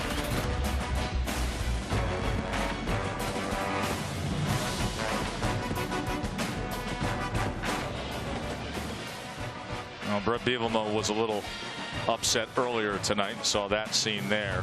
How many times you ever see an Arkansas team with only 55 rushing yards in a spot like this, Tom? Yeah, it's been hard. The sacks, you know, 5 for 43 yards takes off your rushing yardage as well, but very, very difficult to run against Alabama tonight. And now Cooper Bateman will be in at quarterback for Alabama. As Bo Scarborough with a tough run. Cooper Bateman's an interesting story for Alabama. You know, last year he started in the loss against Ole Miss. And then this spring he was on top of the depth chart when the battle was going on. But it was Blake Barnett who got to start earlier this year and then was the backup. Very talented guy who, as you know, left school last week and transferred. So here's Bateman rising up from number 3 to now the backup after the transfer of Blake Barnett. Well, and that guy right there, number 2, I mean, again, he's just going to continue to get better and better the more he plays. And the best thing about him, I think, is just his demeanor. And when you see the other guys on his team around him, I mean, they recognize him as a leader, even though he's a young guy. Let's go to the field to Holly.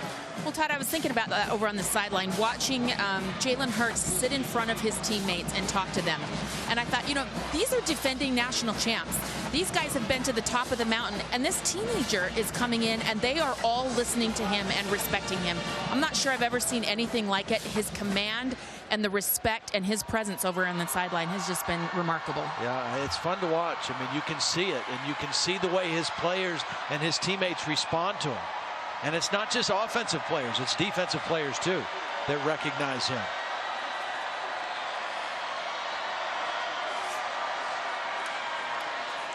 Second and 5 run by Scarborough. Of course, Coach Saban has had success with first-year starting quarterbacks. This is a first-year starting quarterback who's also a true freshman.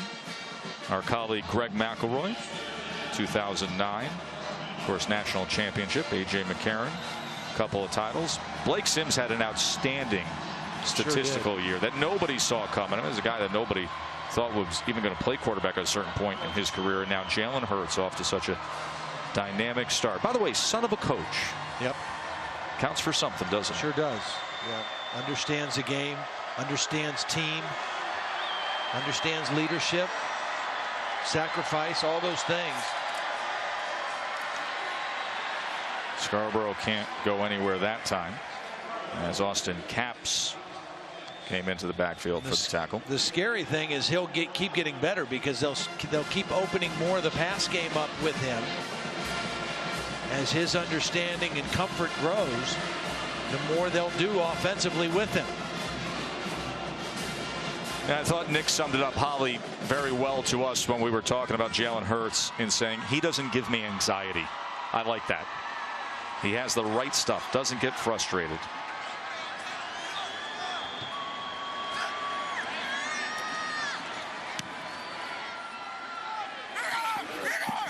J.K. Scott's punt takes a bounce inside the 10. As Bama's going to coast in on a magnificent night all the way around, but especially the turnovers turning into points.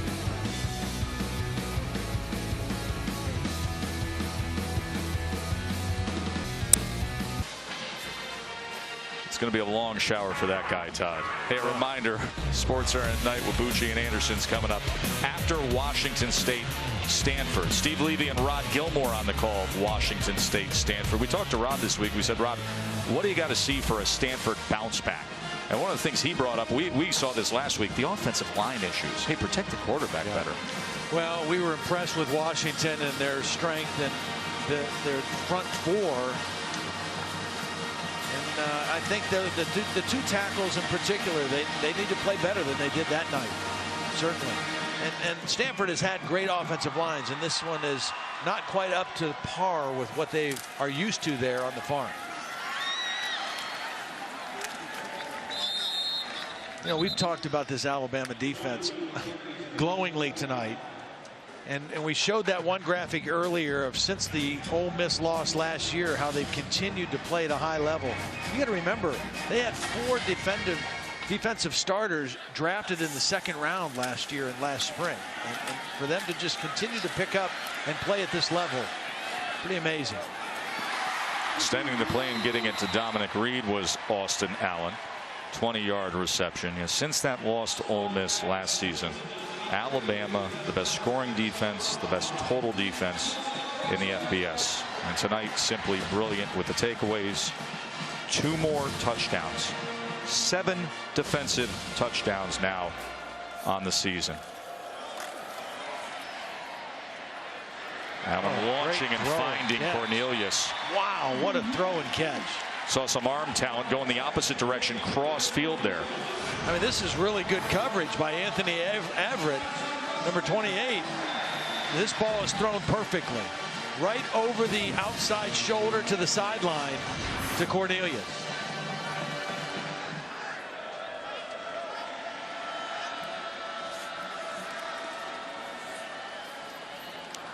That one's incomplete.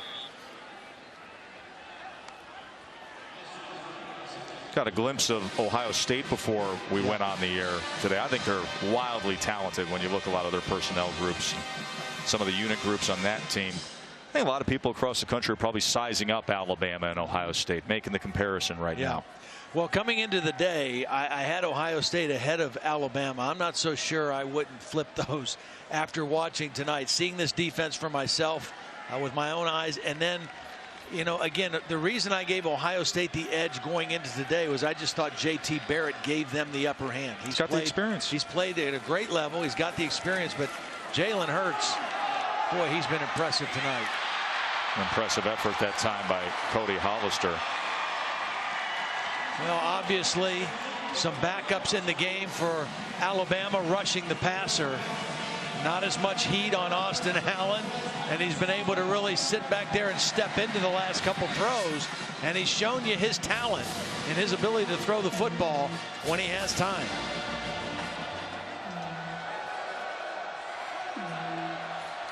First and goal, delay here.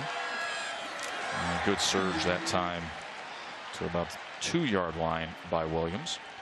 You know, you just brought that up. But, you know, if you're measuring Ohio State and Alabama, yeah, you point to J.T. Barrett. I thought the same way, but there is something about Hurts. You just don't feel like you're dealing with the fickle, random inconsistencies of a true freshman. He is reliable. Williams takes it straight up the middle for a touchdown.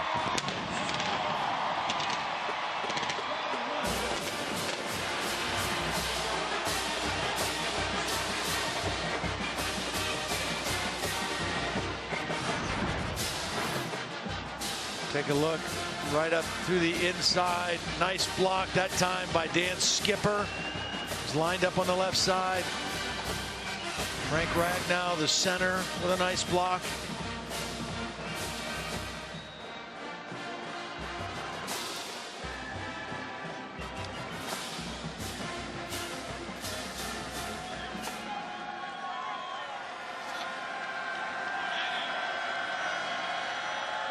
Two-point conversion attempt. Looking for the throwback here. And this is just a 50-50 lottery ticket that comes up short. You know, they were 5 for 5 on two-point conversions since Dan Enos took over the play calling. The first miss they've had with the new coaching staff there on the offensive side.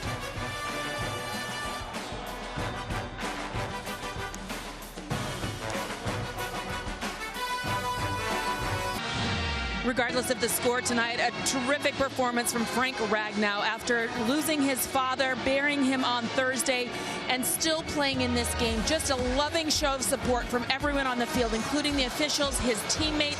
You see him point to the sky to his father, John. Even the Alabama players and coaches on the other sideline are asking me about this young man. Here's his tweet. "You made me the man I am today. You were the glue that held our family together. Honestly, my best friend, and I'm so thankful for every moment I had with you. Love you, Dad." Beautiful night for Frank tonight. Yeah, Holly, and on behalf of our entire ESPN family that's been working this game this week, we just want to express our condolences to Frank and his mom Marty and Sarah, Katie, Jack, and Maddie. Coach Bielema really handled things as best as you could this week. Cole Hedlund with the onside kick attempt here, as the hands team, including Ardarius Stewart, easily secures that. Adnan, what do you got for us, my man?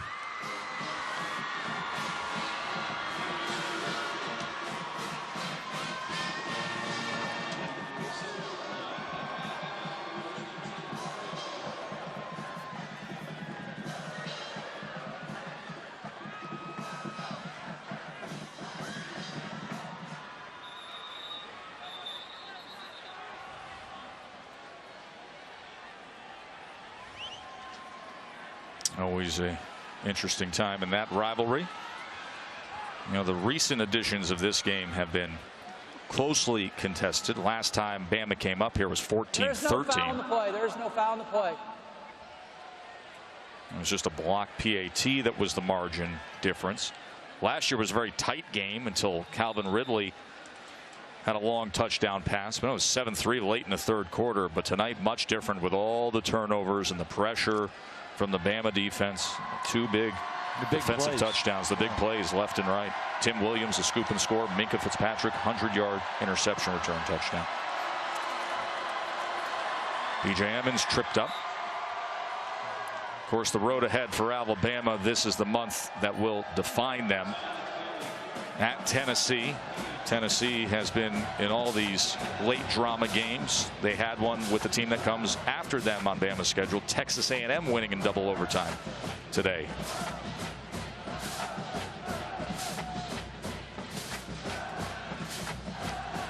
And who knows what LSU now is with Coach O. Jalen Hurts will be making the trip down there to Death Valley on November 5th.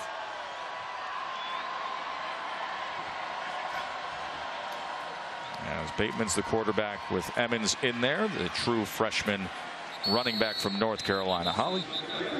You know, and because of that LSU Florida game that was canceled due to Hurricane Matthew, we did check in with SEC Commissioner Greg Sankey, and he said that they are still looking at options to try to get that game played. They want to move as quickly as possible. The sooner the better that they can get that organized, but there is no particular cutoff date as to when they would get that game rescheduled. So obviously they want the competitive balance to remain in the league, and we'll try to get that game made up if possible. Todd, you know, I've heard a lot of people say, listen, let's take that Cupcake Saturday that a lot of SEC teams play the week before Thanksgiving.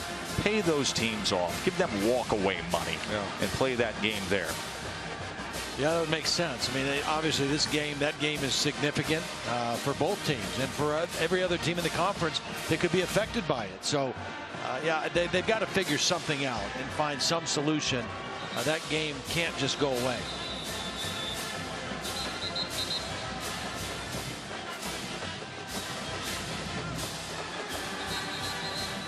Doesn't get easier for Arkansas.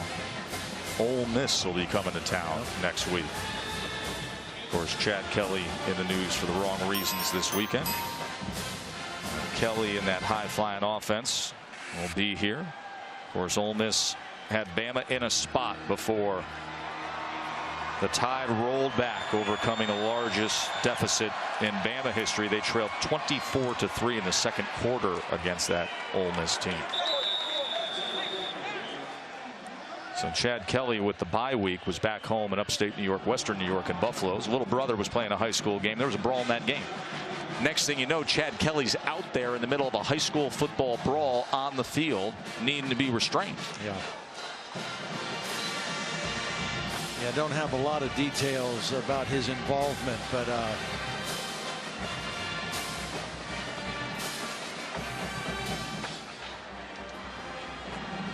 we will be here next week to see how Brett Bielema and the Hogs try to bounce back against Hugh Freeze and the Rebels. This SEC West is so challenging. Got the 16th ranked team in the country in Arkansas. And yet this is what can happen when you go against the best in the land. Reminder that Sunday morning at 10 a.m. Eastern, it is NFL Insiders. We'll get you going with all the breaking stories and injury news, and then your NFL prep continues with Sunday NFL Countdown with Wendy Nix and Chris Berman, Dilfer, Woodson, Hasselbeck, and Randy Moss. Will take you up until kickoff. No Cam Newton for Monday Night Football, so we'll see how the Panthers look with Derek Anderson. Of course, they got Keek the Freak on defense. Luke Kuechly going against Jameis Winston. Buccaneers and Panthers, 8:15 Eastern on ESPN. The Houndstooth being represented here at Razorback Stadium. a little extra love for Kuechly there because he's a BC guy. Well, they could use a little extra love, BC guys, this weekend after what I saw Mr. Watson do to my alma mater last night, Todd. And that'll go for a touchback. Adnan, what's up?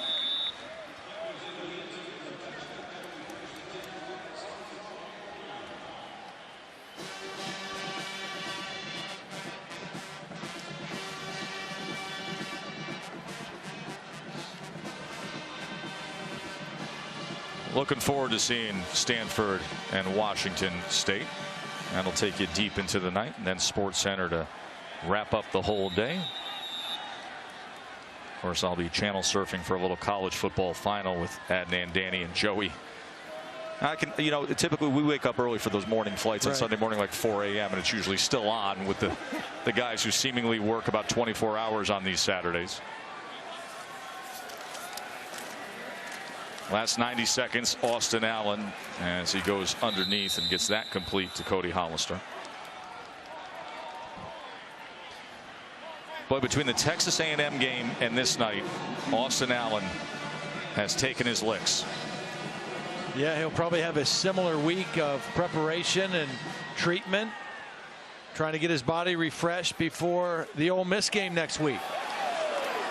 And he takes another. 6th sack for the Bama defense as Hall came in. A freshman from Washington, D.C., Terrell Hall.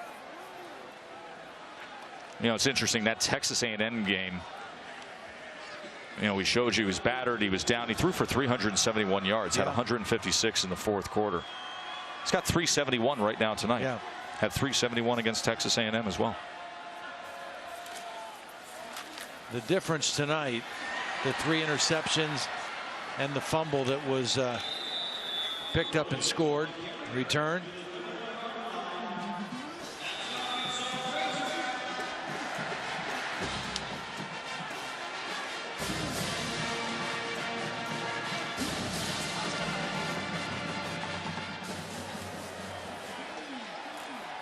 Could be the final play here. And tack on to that total for Austin Allen. Another 29 yards. Nick's going to coach right to zeros on the clock and scrutinize everything. That guy is something. Calm and cool and pretty talented is Jalen Hurts. Leading the way for Nick Saban, their 18th consecutive win. Holly? Well, Coach Saban, despite the big win, you were frustrated as you walked off. How do you describe your defensive performance tonight, though? 2 scores for your defense. Well, the defense scored 2 times, but they gave up some pretty easy scores, and I wasn't really pleased with the way we played pass defense, but you got to give Arkansas's quarterback and their receivers a lot of credit.